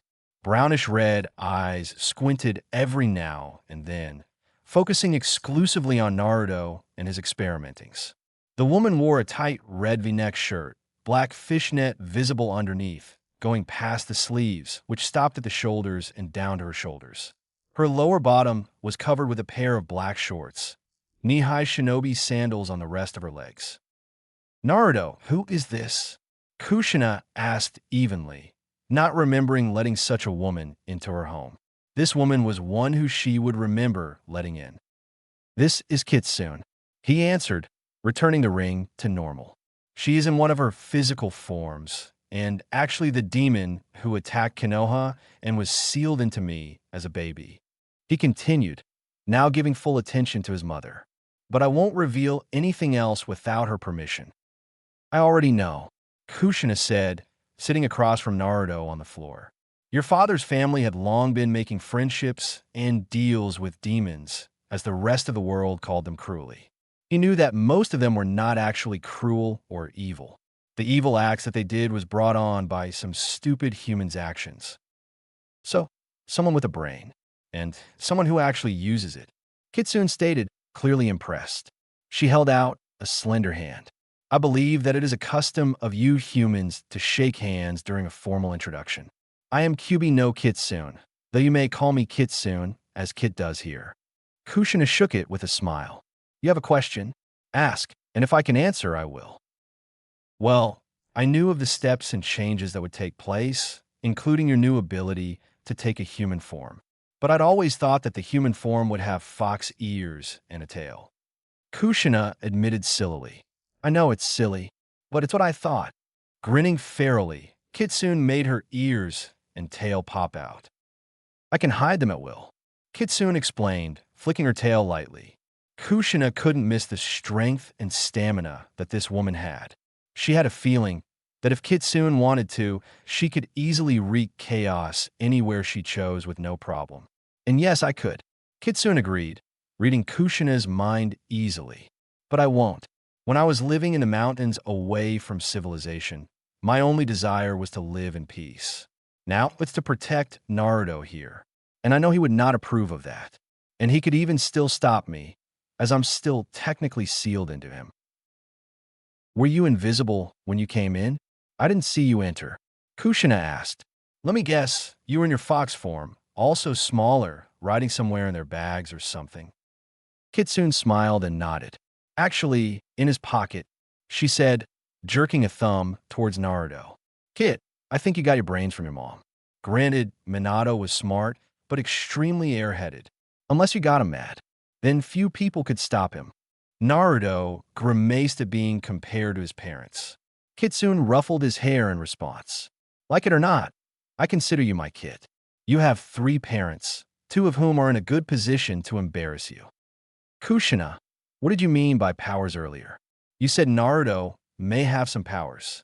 Hinata suddenly asked, stopping her meditation. She came over to them, stretching her stiff limbs. Kakashi was still completely into his book. I have a feeling they have to do with Kitsune. Another smart one, Kitsune exclaimed, tickling Hinata with her fluffy tail. I also consider you my kid, by the way. And yes, his powers are directly tied to me. While I was still in his body, they were bound and sealed. Upon Minato's planned next stage of the process, which is how I am now, they were unlocked. Naruto need only become aware of them. What do I need to do? Naruto asked eagerly. And what are they? The first one is heightened senses. You should now have every sense of yours heightened to the maximum. As Naruto became aware of this, his eyesight, which was already good, became even clearer and more focused. He was able to hear a lot more than he had ever been able to it. Naruto wrinkled his nose as his new heightened sense of smell kicked in. URG, that was one sense I did not need heightened. Naruto complained. Now I know how Kiba feels with his smelling. Kitsune smiled. And the second one will come in very handy. Kitsune promised. Focus on me very intently. Naruto did so, and he suddenly saw a bright red aura surrounding Kitsune. It's not an aura. Kitsune corrected. You can see chakra. Only instead of like the Hyuga's Byakugan. It's the person's aura. Over time, you won't need to concentrate to see one's chakra. This also allows you to predict your opponent's next move, as well as scan one's chakra to determine what his chakra nature is and tell which areas of study she is best suited to. Cool, Naruto exclaimed, already making plans to start training that sense until he could do it automatically with no effort. By areas of study, do you mean like ninjutsu, jinjutsu, taijutsu, kenjutsu, and all the other types of jutsu? Naruto asked. Kitsune nodded. But don't only focus on those abilities, Kakashi said as he joined them. That'll would end up in your death. Kakashi promised. You must become good in every area to be a good ninja. And don't forget about the 2 other types of jutsu, Dojutsu and Fuinjutsu. Your father was good in all of those areas except Dojutsu, which he couldn't use because that uses the person's genetic bloodline limit. And Minato Sensei didn't have one. Fuinjutsu, Naruto asked, never having heard of this one. And no, I did not make it up. It's stuff like sealing demons into human hosts and stuff like that. Check out for more details on that if you would like. It's basically sealing techniques. It's the type of jutsu that is basically sealing. You and Hinata already know the most basic use of it. Kakashi explained. It not only allows one to seal demons, though that has a very high price, but to seal elements as well. Naruto remembered a time when he had seen Jiraiya seal some black flames into a scroll. He realized that he had already seen some Fuinjutsu. While I am thinking about this, those who I can trust will meet us tomorrow at noon at a secret place I'll show you to. Kushina told them. They want to meet you all before they go riding off into the sunset with us. Everyone gave her a funny look as she said that last phrase. What? She asked defensively. Those were their words, not mine. Hinata yawned. Well, that settles it. Kushina said, it's lights out now. You all need to rest, especially for tomorrow's meeting. Kushina grabbed a scroll from near her bed and unsealed it, more bedding and pillows appearing. I don't have enough for everyone. I have some of the most commonplace and some of the weirdest things sealed into scrolls. Kitsune popped back in her fox form and lay near Naruto's feet as he got into bed. Kakashi roused everyone the next morning at around 10. Well, he got everyone up except Kushina, who was up before him. While Kakashi got Hinata up, Kushina got Naruto up. Kitsune took her human form. I'll get Kid up. You gotta know what to do, otherwise he takes forever to fully wake up. Kushina turned to Hinata, who was cuddling with a big chibi doll of Naruto. Kitsune, what's up with that doll of my son? It's kinda creepy. Kitsune laughed at Kushina's question. Hinata cuddles with that over-the-real Naruto. Kitsune told her. On the first night they left, she was physically and emotionally drained. While asleep, she pulled him down next to her and wouldn't let him go. Naruto had no choice but to sleep where he had pulled down to. Naruto had that made to give her the comfort that she feels the need for at night, while also using that doll as protection for both of them. How does a doll protect them both? Kushina inquired, confused. Hinata doesn't sleepwalk into Naruto's bed this way. And if they don't sleep in the same bed, he knows that her purity is protected. He would hate himself greatly if he did something he regretted because of a teenage boy's hormones. As you should know, it's not that hard for something small to become big, to cross that line. Kitsune explained. Yeah, maybe it would just be better to get it over and get married, Hinata said while still half asleep. Kushina blanched at this. Kitsune laughed, and Kakashi was thinking something along the lines that this would make a great book. Oh, what did I just say? Hinata asked, having shocked herself into full awakeness. Why not? Naruto asked, everyone turning to him with shocked expressions. Well, we are forming a new village, and we do love each other, so it was bound to happen eventually. Hinata has a point, get it over with now, and we'll be happier in the long run. Kitsune pulled on Naruto's ear painfully, making him wince loudly. Hey, what's this for? Don't speak about marriage so flippantly. Marriage is a sacred thing, not to be taken lightly. Kitsune scolded. For all we know, this may just be a fling of yours. No way, Naruto swore. There's no way this can be only a fling. Don't you know what they say? Blondes are the fun ones, redheads are the types you have the fling with, and dark-haired ones are the ones you'll want to spend the rest of your life with. He grinned and pulled his ear of Kitsune's grip. Now, come on, didn't someone say something about a meeting? Kushina had led them to a small junction in her maze of tunnels and left through a door. After that, a big, run-down building 5 miles away from the door. The door creaked as they opened it. They met face to face with about a dozen waiting people, all sitting in various places around the room. One of them had the eyes of Hyuga. That man looked shocked and ran before Hinata, getting on one knee. Lady Hinata, had I known that you were one of the ones making the new village, I would have had no hesitation of joining you. But what are you doing away from the clan? Not that I don't like seeing you again. I left because my father got too controlling, Hinata answered. I, along with my boyfriend Naruto, both seek a place where we can be ourselves. So we decided to form a new village and make that village a place where we're all free to just be who we are without clans who judge us. But who are you? I don't remember you at all. And please get up. You don't need to do that for me. The man got up. Lady Hinata, I am Toshiro. I was in the clan until shortly after you turned 1. I could see the potential you had. But before I saw you as the heir, I saw you as Hinata, a sweet little girl with no evil in her at all. I hated to think of what the Hyuga clan would do to you, but I had no power to change that, as I was only a member of the branch family. He said, and I see that you have not changed. I'm glad to see that. Toshiro smiled. I was only able to do this thanks to Naruto. I still have self-esteem problems thanks to my clan, but we're working on that. She said, I hope we will be able to count on you in this endeavor. We've already made some strong allies, but we'll need all the help we can get in order to make this dream come true. Lady Hinata, I will do so gladly. Finally, a good person from our clan. But may I ask 2 small favors of you and your boyfriend? Naruto, I believe you said his name was. Hinata nodded to both of those things. Well, no one here is any good with Jukin. They don't even know it. May we spar every now and then, just to keep our skills sharp? Of course, but I'm not completely perfect at it, thanks to my father refusing to train me properly. Toshiro shook his head. Of course, if you would like, I can help you there. I was very good at it from a young age. Hinata smiled brightly at this. And Naruto, I have a favor to ask of you. Would you hear me out? Of course. Naruto promised. If I can help, I will. I want to have a match with you. In order to see just how good you are, I want to know if you're strong enough to be Lady Hinata's consort, as she deserves someone strong, he declared, earning a grin from Naruto. And if I'm not? He asked daringly. Toshiro smirked. We'll have to wait and see, he promised, getting into a fighting stance. Do you accept my challenge? Ido, Naruto stated, also getting into a fighting stance, one completely different from the one Hinata had always seen. And Kitsune. I know, Kitsune said with a grin.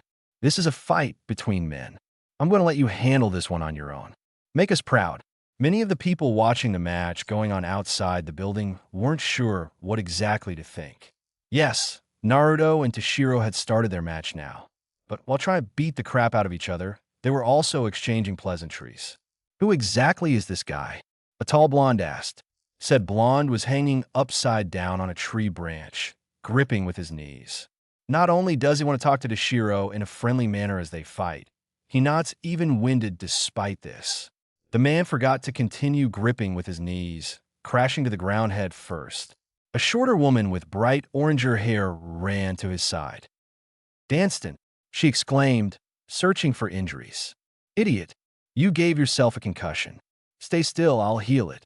The woman's hand glowed green and the head injury vanished. Thanks, Hiriko, Danston said, relief evident in his emerald green eyes. Babe, what would I do without you? Danston asked sweetly, pulling Hiriko onto his lap. Say, what do you think of the kid? Hiriko smiled. I like him. It's evident he'd make a good leader. Even he did act the part of a dunce for his entire life like Kushina said he did. She wrapped an arm around his neck and kissed him deeply. Now shush. I want to pay more attention to this match. Naruto, meanwhile, blocked a Juken strike from Toshiro, sending him crashing into the ground. Say, I have a question too, sure. Naruto said, how many times do I have to say that my name is Toshiro, not too sure? Toshiro thundered, making a trip attack. Or trying anyway. Naruto heard the rustling of his baggy white pants and predicted the attack. And what's your question? Naruto smirked, glad to know that he was hitting a nerve. How did you escape the caged bird seal? Naruto inquired, throwing a chakra-enhanced punch his way, which Toshiro dodged. It barely skimmed his cheek, giving him a light scratch, sending a faint trickle of blood down his cheek. I know for a fact that all branch family members have that seal, which the main family can easily kill with. Toshiro laughed. Let's just say that I had a friend in the main family who couldn't remove it, but made it ineffective. They couldn't stop me as I left. He laughed, pulling out a kunai and slashing. Naruto dodged it easily. I see you at least take your fight seriously. That works in your favor. But only when you beat me will I admit that you are a good consort for Lady Hinata. Then about I take this to the next level? Naruto asked, grinning fairly. Shall I show you a jutsu my father passed on to someone to his student, who in turn taught me? Toshiro grinned and made a bring-it-on kind of gesture. Hey, Hiriko, you might want to be ready to do some healing. Toshiro advised. I'm also going to use my strongest jutsu. The orange-haired medic nodded sagely and got up ready to rush in to do some healing should there be that need. Another ninja present also did likewise, this one having black hair and blue eyes. Ready, Naruto? Toshiro asked, a ball of pure fire forming in his right hand, slowly growing in size. Bring it on, too sure. Naruto swore. I can deal with anything you can bring. We'll see, Toshiro promised, as Naruto quickly made a Rasengan in his right hand. Both were grinning wildly as they ran towards each other, right hands extended in front of them. Both roared as they came into contact with each other, chakra and fire exploding on contact. A huge cloud of smoke and fire encased the area, and everyone coughed to clear their lungs. Those two both clearly have a warrior spirit, a 7-foot-tall man said. The man had flaming red hair and blue eyes, plus a huge set of muscles. A huge sword was strapped onto his back. The smoke cleared, and they saw the result of the battle. Toshiro had flown backward, hitting a tree, cracking the tree in half. He was currently unconscious, his body hanging over a thick tree branch, which was smoldering. Hiriko ran to Toshiro and began to treat his injuries. "Chimera, tend to Naruto," she ordered. The black-haired ninja ran to where Naruto was.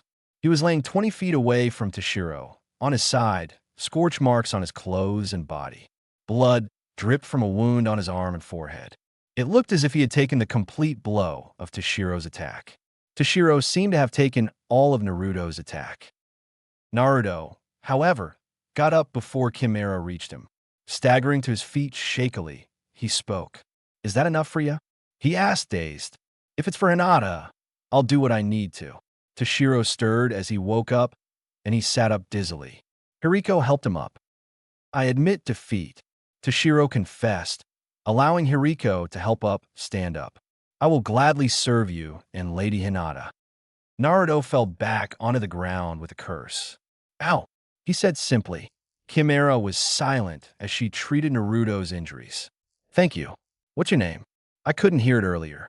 The medical ninja scratched a word into the dirt next to them. "Chimera?" he asked. The girl nodded with a small smile. The tall man with the huge sword walked over. "My name is Raida," he said as Chimera finished healing him. "Chimera here is my little sister, but she's also mute. But that doesn't hinder her natural talent. We've all gotten pretty good at understanding her, though." He ruffled Kamara's hair, producing a wide smile from the mute girl. "No, it doesn't," Naruto agreed. "From now on, I'll try to understand you, Chimera." Naruto promised. "It'll take some time, I think, but I will at least try. Can you be patient with a knucklehead like me?" he asked jokingly. Kamara's sky-blue eyes lit up excitedly at this. She swooped down on him with a hug. "She likes you," Raida said. "Not many people can see past her muteness and see her as a person. I like you too, kid. I'll help you with your village." And it seems that Chimera is in too. He offered the blonde a hand up. "Do you still want us?" he asked as he helped Naruto heave himself to his feet. "Of course," Naruto agreed. "Our original desire was, and still is, to form a place where everyone can be accepted as they are." Danston and Hiriko came over, followed by Hinata, Kitsune, Kakashi, and Kushina. "I'm Danston," the blonde said, "and Hiriko and I will also join you. If you can get Chimera to like you so fast, you must be someone special." Naruto blushed. "Ah, shy one." Danston laughed as Naruto blushed even harder now. In total, Kushina had gathered 10 people. The other 5 came up and introduced themselves, saying they liked what he wanted to do and pledged their support in his dream. Yukizuki, Iono, Omamori, Ikaragu, and Lisha joined their cause as well. Toshiro, Raida, Chimera, Danston, and Hiriko. Chapter 12. Naruto's group only stayed in Suiraku for a few more days, long enough for everyone to finish all their business here and to say goodbye. Naruto paid careful attention to how his new allies worked together, something he would have to consider for the new village. Chimera, of all the group, intrigued him the most. She was like a little sister to all of the group. She appeared to be closest to Hiriko, whom she apparently thought of as her big sister. Hiriko was only a few years older than Chimera. She was also extremely close to Raida, whom she thought of a father. Raida was several years older Chimera. Raida liked to carry Chimera on his shoulders a lot, much like a father would, especially when Chimera was tired.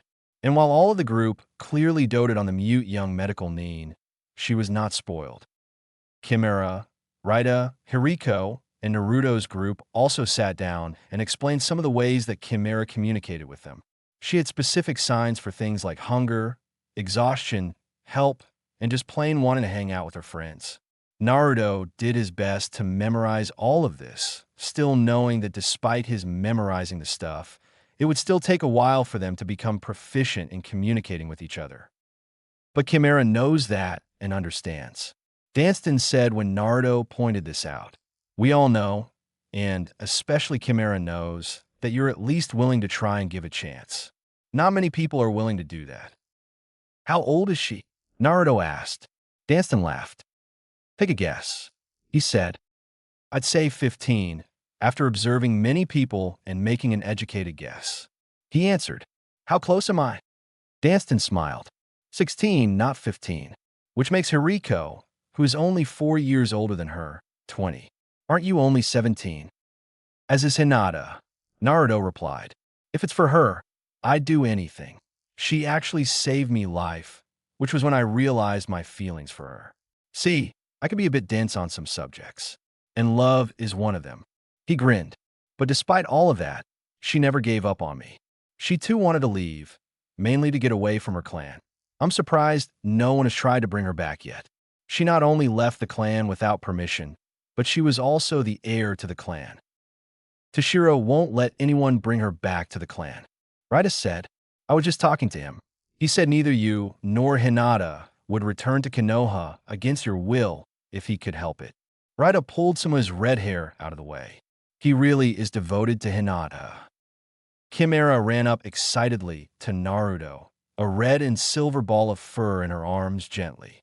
She pointed to the ball of fur and then to Naruto with a questioning look on her face. Naruto recognized the ball of fur as Kitsune. Kit, it's not that I don't mind the attention, but I don't think this girl has ever had an animal in her life. I'm coming back to you, Kit said as she jumped onto Naruto's shoulders. Chimera, this is Kitsune, my familiar, Naruto explained. Chimera had been asking who the fox was for. She's a good and loyal friend to me. Chimera smiled and stroked the back of Kitsune's neck. So, you ready to go? We're leaving tomorrow. Chimera nodded eagerly and pointed to her bag. Something Kushina had given her. All of her stuff was packed. All she needed was the signal to start on their journey. The next morning, everyone met at the town gates. As one, they turned to face the gate and waved goodbye. Chimera was especially excited to get on the road. She likes to travel and see new things. Raita said, and it's been a long time since she's been able to do so. Well, I'll just have to make sure she gets plenty of opportunities to do just that. Naruto said. Hinata, who was behind everyone talking to Toshiro, smiled. Naruto and Chimera are really bonding, she said happily. I'm glad to see that. Naruto and Chimera have kindred spirits. That's why they could get along so well. In order for true friendship and companionship to be born, there must first be understanding. And they understand each other very well. Toshiro said, also happy to see Chimera actually having a friend near her own age. Everyone in the group, except for Hiriko, was over 30 years old. Ark, someone yelled from a location near them. Toshiro activated his Byakugan and looked around. This way, Lady Hinata, he said, running towards that location. Hinata and Naruto followed on foot. They came upon a clearing. Toshiro and Hinata froze as Naruto only grew angry. Niji Hyuga, Hayashishima ordered you to return Hinata to the clan, and you will do just that. A woman, obviously from the main family, as she was using the hand sign that only they knew, using it to cause Niji pain by activating the curse seal on his forehead. What do you say? Do you still foolishly want to join her? I won't recant. Niji swore, laying on the ground, his face screwed up in pain. Hinata and Naruto did a good thing by leaving, and he woke me up, pulling me from the destructive path I was on. I will join and help them. They offer the one thing I have always wanted. Lady Hinata, I will get Niji from their hands, Toshiro said, swooping in and knocking the main family Hyugas away from Niji. Niji was pulled away from the battle quickly as Hinata was joined by the others. The enemy Hyugas were forced to discontinue the hand sign that activated the cursed seal. Niji went limp, the amount of pain he had felt too much for his body to take. Toshiro, please protect Niji and yourself. We'll take care of these two, Hinata asked. Toshiro nodded and assumed a defensive posture in front of Niji. Hiriko, Chimera, be ready to heal any injuries, Naruto said, making his ring take the form of a staff. Everyone else, these two stand in our way. Show no mercy. Raita pulled out his sword, danced and assumed a fighting stance. Hinata took the Jukin stance. The rest of the group fell back, waiting to see if they were needed. Even if the two Hyugas were strong, They had 4 people going against them. Lady Hinata, please come with us. One of the enemy, Hugo, pleaded. Your father is prepared to help you free yourself from the demon brat's control. Hinata grew angry. He has no control over me. I told him that I wanted to leave, and he helped me become free of you guys. You'll pay for implying that Naruto would resort to such cruel methods.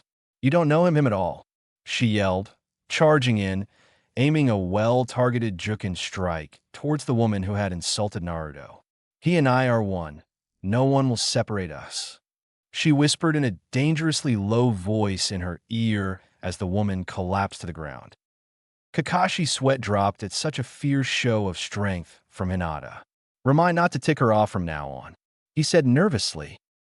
Good going, Hinata. Naruto cheered as he jabbed his own opponent in the gut with his staff. See, you can do it.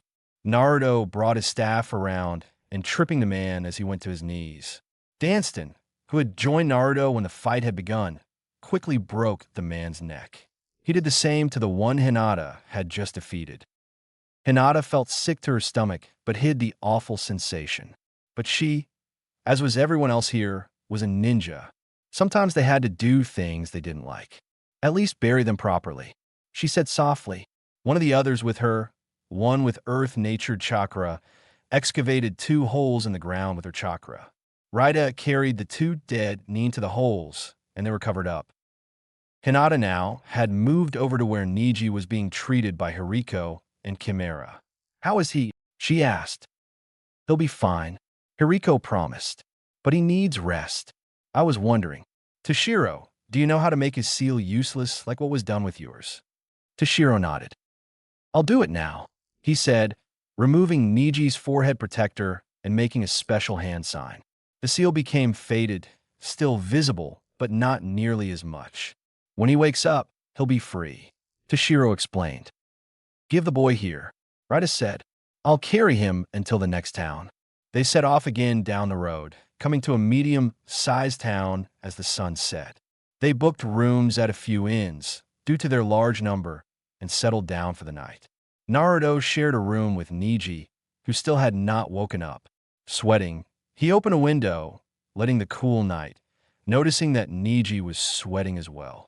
Naruto grabbed a cool cloth and wiped away the beads of sweat. What are you doing?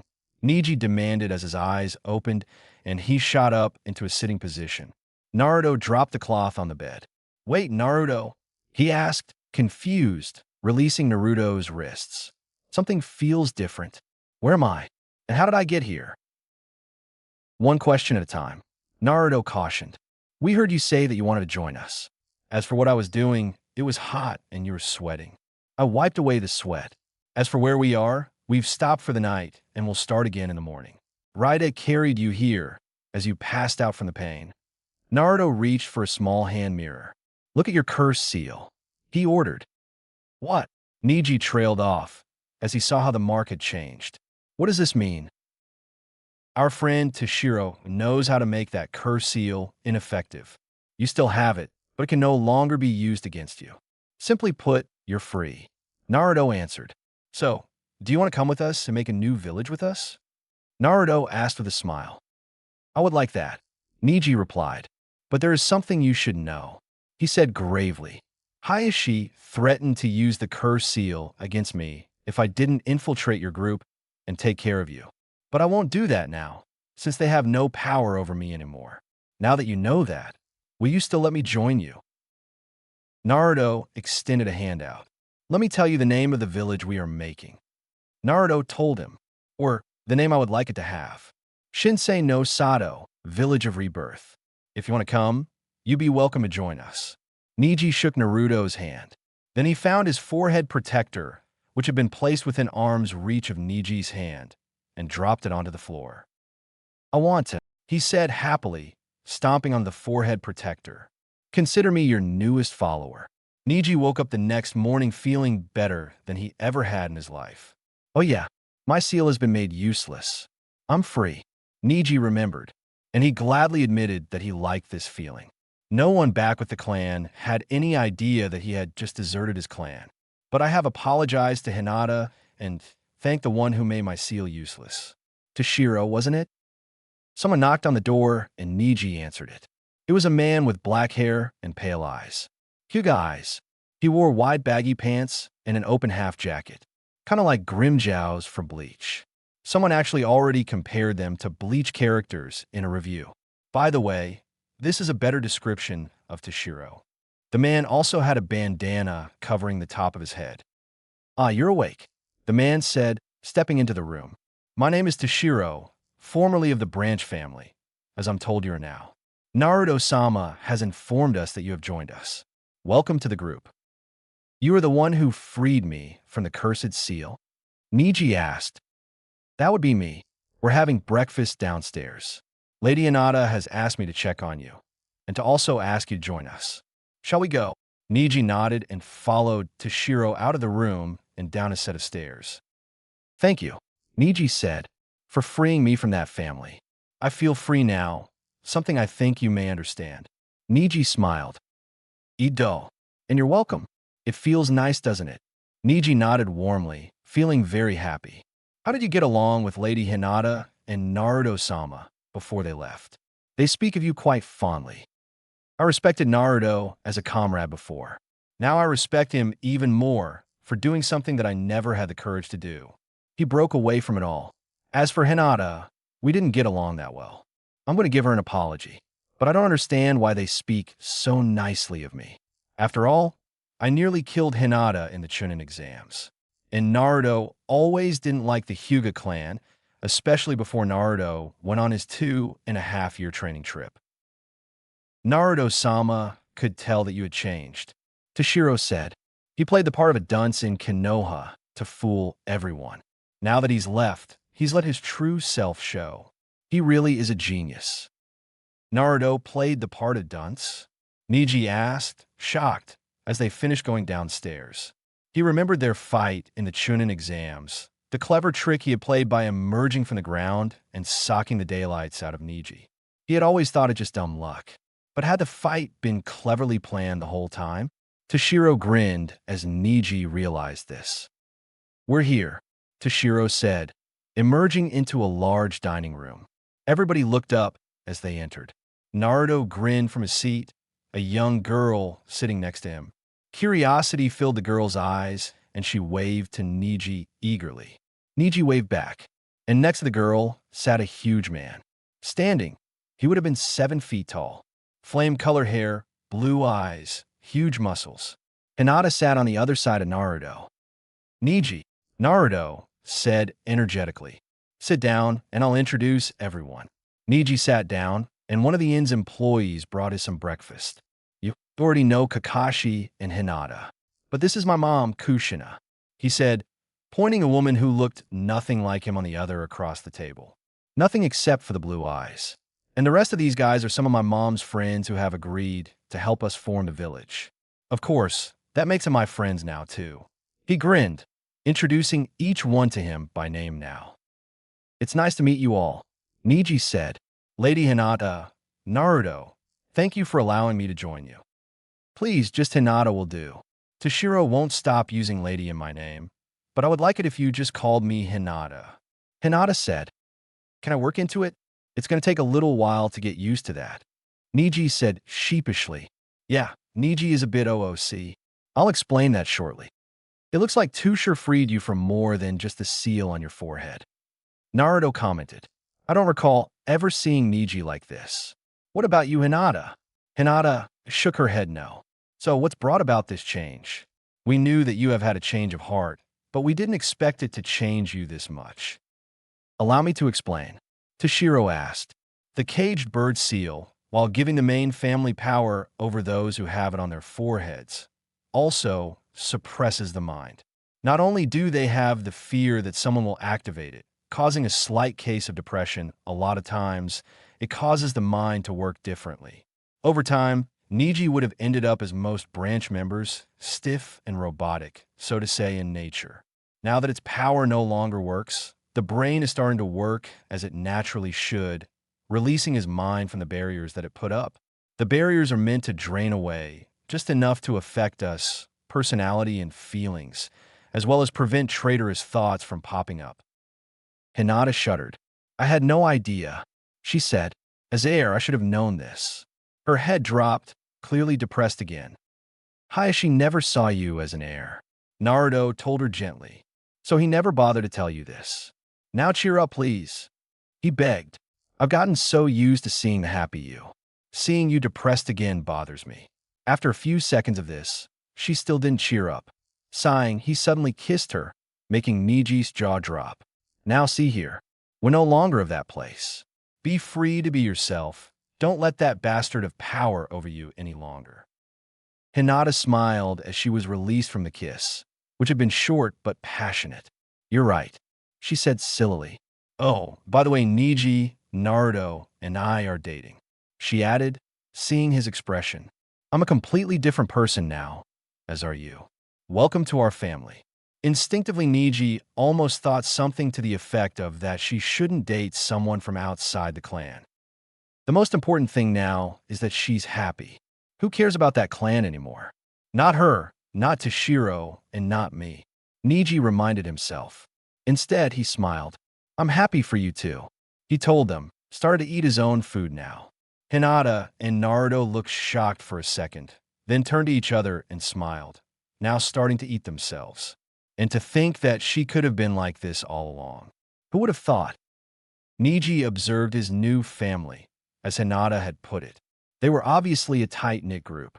The other young girl, who sat on Naruto's side other than Hinata, seemed to be either mute or deaf, as she was communicating only by her hands and facial expressions. Mute, Niji realized, as she seemed to hear just fine.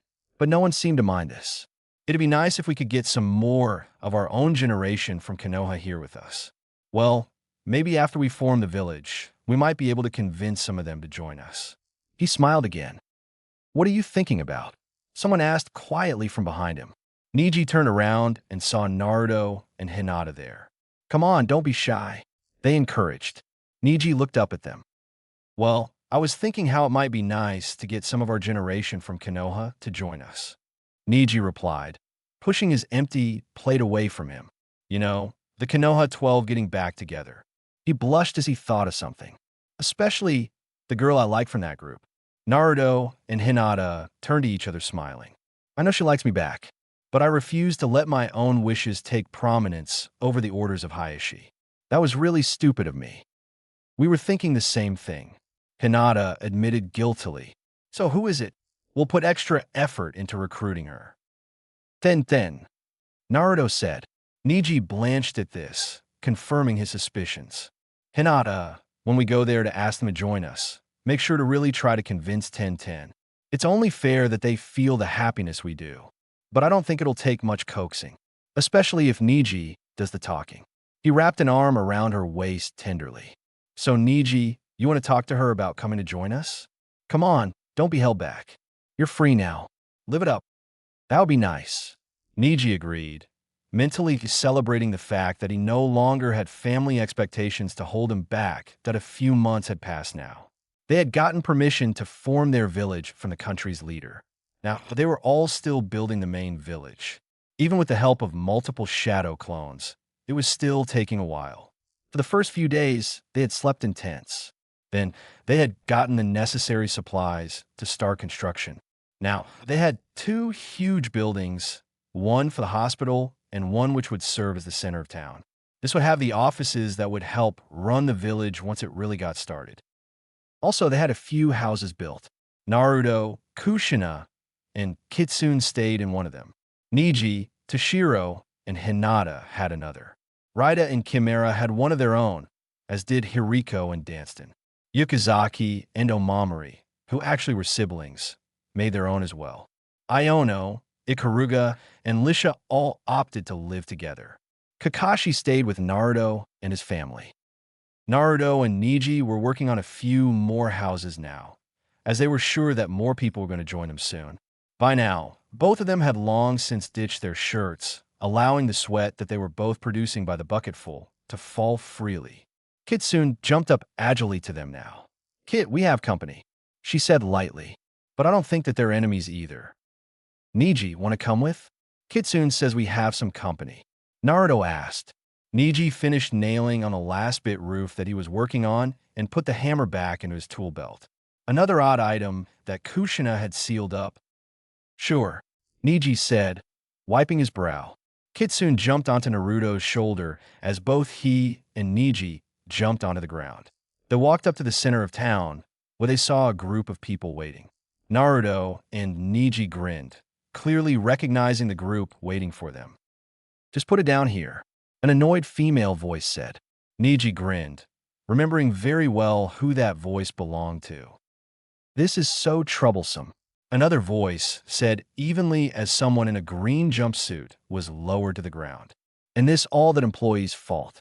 If that drink had not been brought to the wrong table, he would be conscious and able to walk on his own. He nearly destroyed that inn. Again, troublesome. Naruto grinned. I'm hungry. When will we get some food? Complaining won't help Chuji. Seriously, Chuji, we came here to support and help Naruto and Hinata, not complain. Now, be quiet or I'll use my mind transfer technique to make you be quiet. Naruto burst out laughing, drawing the attention. He smiled again, noticing that every single ninja from his generation was there, with the exception of two. Niji, Tintin exclaimed excitedly, running up to him. You're different now, she said, but I think I like you better as you are now than as you were before, she promised, hugging Niji tightly. She started to blush as she realized that Niji still had his shirt off. Niji's body heat was very hot compared to hers. It's good to see you again. I missed you, Niji said, pulling out the hug. And I want to apologize for before. I was an idiot, letting rules and traditions get in the way of our relationship. I'm sorry, but I at least hope you're willing to give me another chance. I'm no longer that person. Tenten smiled softly. Of course. That's why I came here. I mean, she trailed off, embarrassed that she had just admitted the true reason she had come here. The reason she had sworn to keep secret until the right time. Niji, I always liked you, even when you insisted on keeping our relationship strictly as teammates. So, Tintin blushed even harder now. Darn it, Niji. Look at what you're making me do. She was pouting now. I'm not doing anything. Niji swore playfully. This is all you. The two continued to argue playfully. Hey, Shikamaru, what happened to Lee? Naruto asked curiously. We stopped at an inn last night. This morning, as we were preparing to leave, Lee got served the wrong drink. It was alcohol, Shikamaru said. Naruto shuddered, knowing full well how Lee's body to alcohol. And as you know, he went nuts. We prevented him from damaging the inn. But after he stopped being violent, he acted like a total drunk still. He passed out a few hours ago, and we're glad he did. He was hitting on Ino and Tintin in the most obscene and stupidest ways. Shikamaru sighed. So troublesome. Well, how about we take this to my house? Naruto suggested. We'll settle down there for a while. Niji and I were needing a break anyway. Food at last, Chuji yelled. Hey, speaking of your house, you need to tell us everything that happened since you left. The village was in chaos for a while. You should have seen everyone's faces when Tsunade-sama told them that you and Hinata had left the employ of Konoha. And the elders freaked when we all told them we were leaving. All except for that pink-haired bimbo, of course. Sakura really didn't like your decisions or ours, Ino said in way of explanation, brushing blonde hair out of the way. See, this is how it went. Flashback. How could you all? Sakura demanded as Tsunade disbanded the meeting. Naruto has pretty much abandoned this village and threw the Hyuga clan into chaos. And you all want to join him? Kiba turned to glare at the pink-haired medical nin. That place tormented my teammate beyond all imagination. If this means that she's happy, I'm glad she's left, Kiba said angrily. And Naruto had just as good reason to leave as she did. They're happy together, and that's all that counts. And besides, who is calling them traitors? Tsunade-sama just said that they were now forming a new village with the permission of the council, not that they were traitors. Kiba grinned as Akamaru barked noisily. I know, boy. She is annoying. Kiba, Sakura yelled. I thought you would agree with this. Kiba is right. Shino agreed. They aren't traitors. If anyone is a traitor, it's your precious Sasuke. He left the village with the enemy willingly, all for the sake of power. To say that Naruto is a traitor for leaving the village under a peaceful banner, while Sasuke is not when he left the village how he did, is a double standard. Sasuke wasn't that special. If anything, he was lower than scum, as you just proved yourself to be. Sakura stuttered, unable to persuade the words she wanted to say to come out of her mouth. What, speechless? Ino asked coldly. Good. After how you treated Naruto, pushing him aside like trash the way you did, all in order to impress Sasuke, you should be. You're just like me. You are also obsessed with Sasuke, Sakura said defensively. No, I'm not, Ino pronounced gravely. I was disillusioned after Sasuke betrayed the village. I realized that I had been wrong and accepted that I made my mistakes that I had made. But you're just like those corrupt leaders here. All like Sasuke this, Sasuke that. No one ever saw Naruto as a person, but Sasuke was the apple of their eye. At least they realized what he truly was. But you, Ino said, near tears now. You still aren't. Naruto could die for all you care, even saving you and you remembering it. And it still couldn't have been him. No, only that stupid Sasuke was capable of doing that. Shikamaru put a hand on Ino's shoulder to calm her down. We're still joining him, he said. Sasuke and you are both lower than scum in our eyes now. And it's better to leave our home and go to a place where we'll be accepted than be condemned to the fate of the people of this village. Maybe you'll find your precious Sasuke soon, but I doubt they'll let him live. Not after what he's done. The village isn't as stupid as you are. One by one, everyone except Sakura undid their headbands and dropped them on the ground. Guys, why? She asked tearfully. We're sick of this place, Tenten answered. And if we could help, we are never coming back to this place. We're going to Naruto's village, and we'll help him make it great. Ino promised, proud of the tears that she was crying. Now if you'll excuse us, we're going to be reborn, just like Naruto's village promises. In flashback. Guys, Naruto said, stunned. You all really did that? For Hinata and I. Kiba nodded proudly. None of our families were really happy about this decision. But it's our lives. Here, they would do some good. You guys delivered on your promise too. Niji has been reborn. If you can enable his rebirth, just think about what you can do for the rest of this world. Naruto sniffled. We have a lot of catching up to do. Naruto realized. But first, there's a few people you should meet. He said. They reached Naruto's house now. One of them is a reborn Hinata, now my girlfriend. We started dating shortly after I woke up from my near-death experience months ago.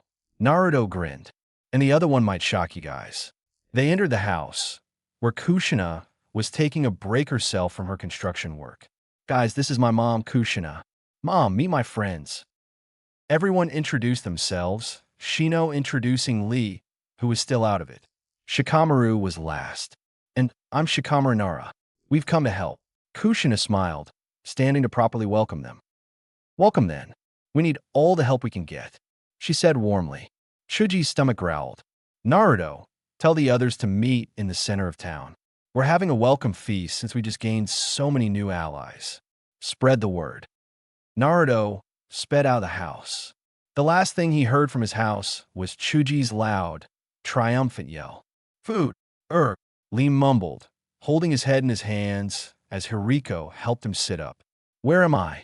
He managed to get out, a slur evident in his voice. Chimera, the Messidine, please. Hiriko requested. Chimera brought over a mug of some steaming liquid. Now be quiet and drink this. This will take care of the hangover in time for the feast. Hiriko prevented Lee from spilling all the liquid while also making sure the majority of the liquid made into his mouth. What dribbled out, she wiped away with a damp cloth. The green-clad ninja snapped to full awakeness. Huh? How'd I get here? He asked, a very confused look on his face. This is Shinsei no Sato. Hiriko answered. Your friends carried you here. Apparently you shouldn't touch alcohol, and you accidentally drank some. My name is Hiriko. I am helping Naruto and Hinata form this village. After a warm bath, You'll be well enough to go to the feast we're having tonight. First, I must find Hinata. Lee protested. I carry a very important message to her from her little sister. May I find her first, please, Ms. Hiriko? Just Hiriko. Hiriko insisted. Chimera, please go find Lady Hinata and ask her to come here. Tell her about everything you just heard. The young nodded and ran out of the building. That's Chimera. She's my apprentice. Hiriko offered Lee a hand up. Stretch your legs while I go start the bath. Chimera should be back shortly, but don't leave this building yet. Lee nodded.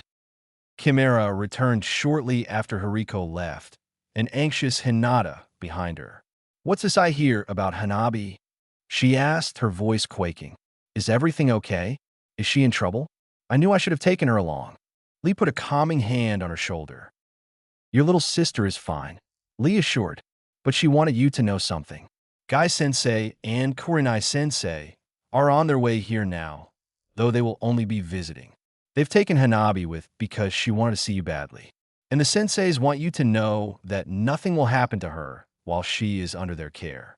Hanabi wants to stay with you. Hinata's eyes went wide. How did my father react to this? He was mad enough to lose one heir. But losing the only other possible heir? He can't be happy with this. Hanabi proved herself. Lee answered.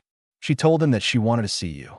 After a huge argument, it was decided that if she could win a match against an opponent of his choosing, she would be allowed to leave.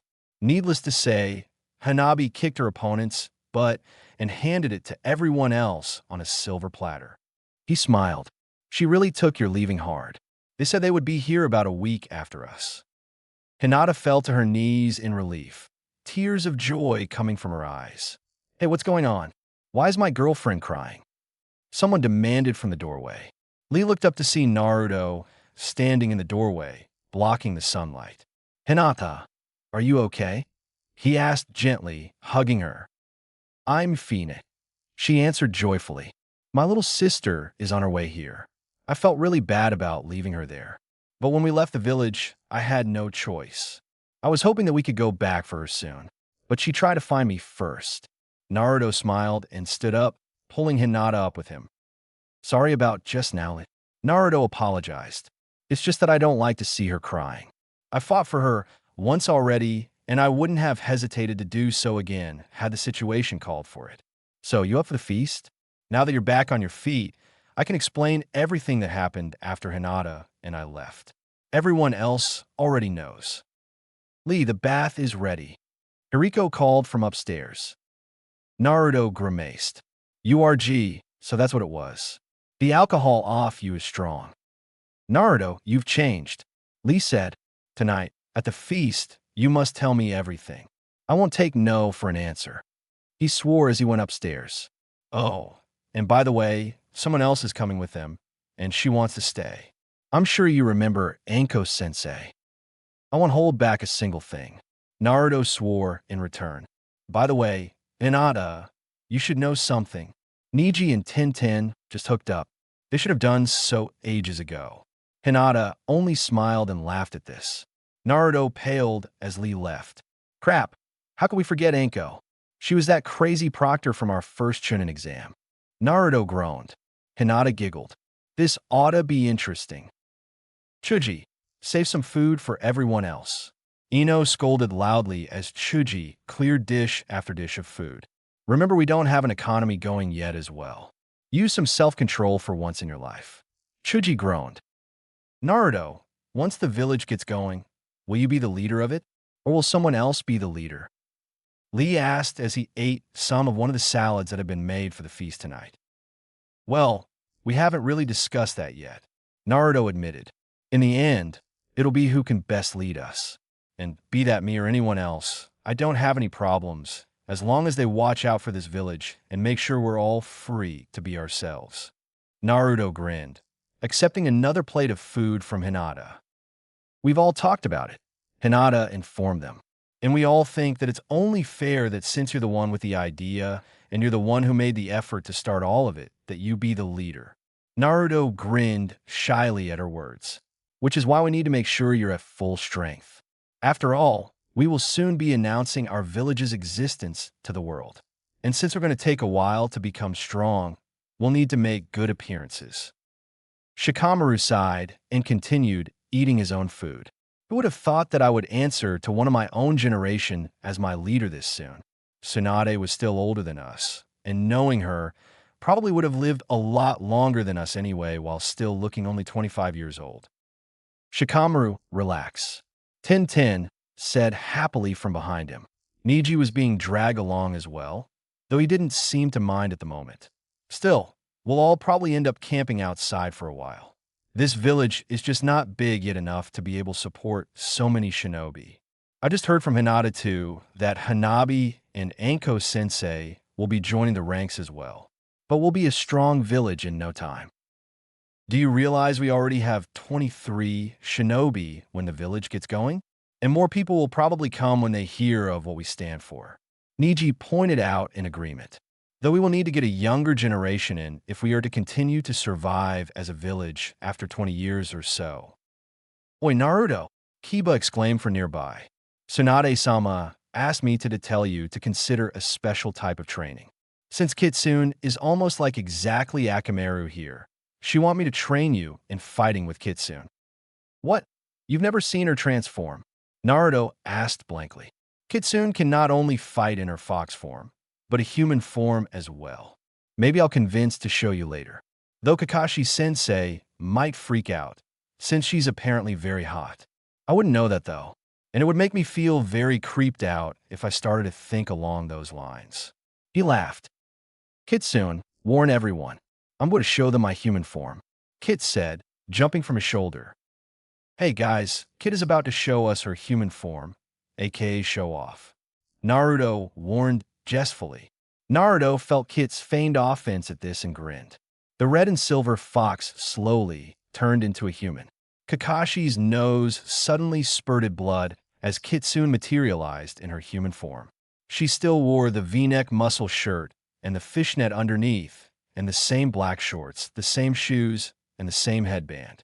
But he didn't think any of them had remembered her clothes to be so form-fitting, so tight, which of course hid nothing of her curvy waist or her larger-than-average chest size.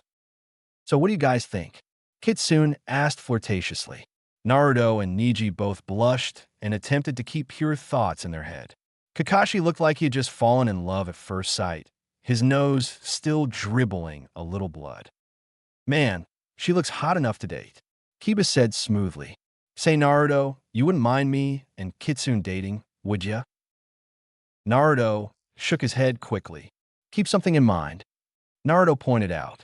Whatever you do with her and the experiences she has with you, I become aware of. When you two would have gotten personal, I would know everything. I only want those kinds of thoughts in my head if they concern Hinata here. Also know this, Kiba Inuzuka.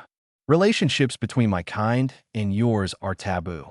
And the few times they did happen, they never worked out. If kids were produced from that love, they led bad lives, not belonging completely to either parent's world. Hated and feared by the humans, pitted and looked down upon by us. That's no life to lead. Kitsune told him, though if I had to pick a mate from among you, you would be the most desirable human here. Kiba blushed heavily at this, but that training might do us well. Naruto agreed. Kitsune, what do you think about that? It would strengthen our bond. Kitsune admitted, so it would hurt us. Naruto-sama, with your permission, I could teach you some medical jutsu as well. That way you would be balanced and would be able to heal your comrades in battle should that need arise. Hiriko suggested. Sure thing. Naruto said absent-mindedly, his mind on how happy Hinata was. We'll have to get some younger kids here soon too. Hanabi will get lonely otherwise. But I know Anko will raise hell once she gets here. He feigned a groan. We'll have to deal with that when the time comes.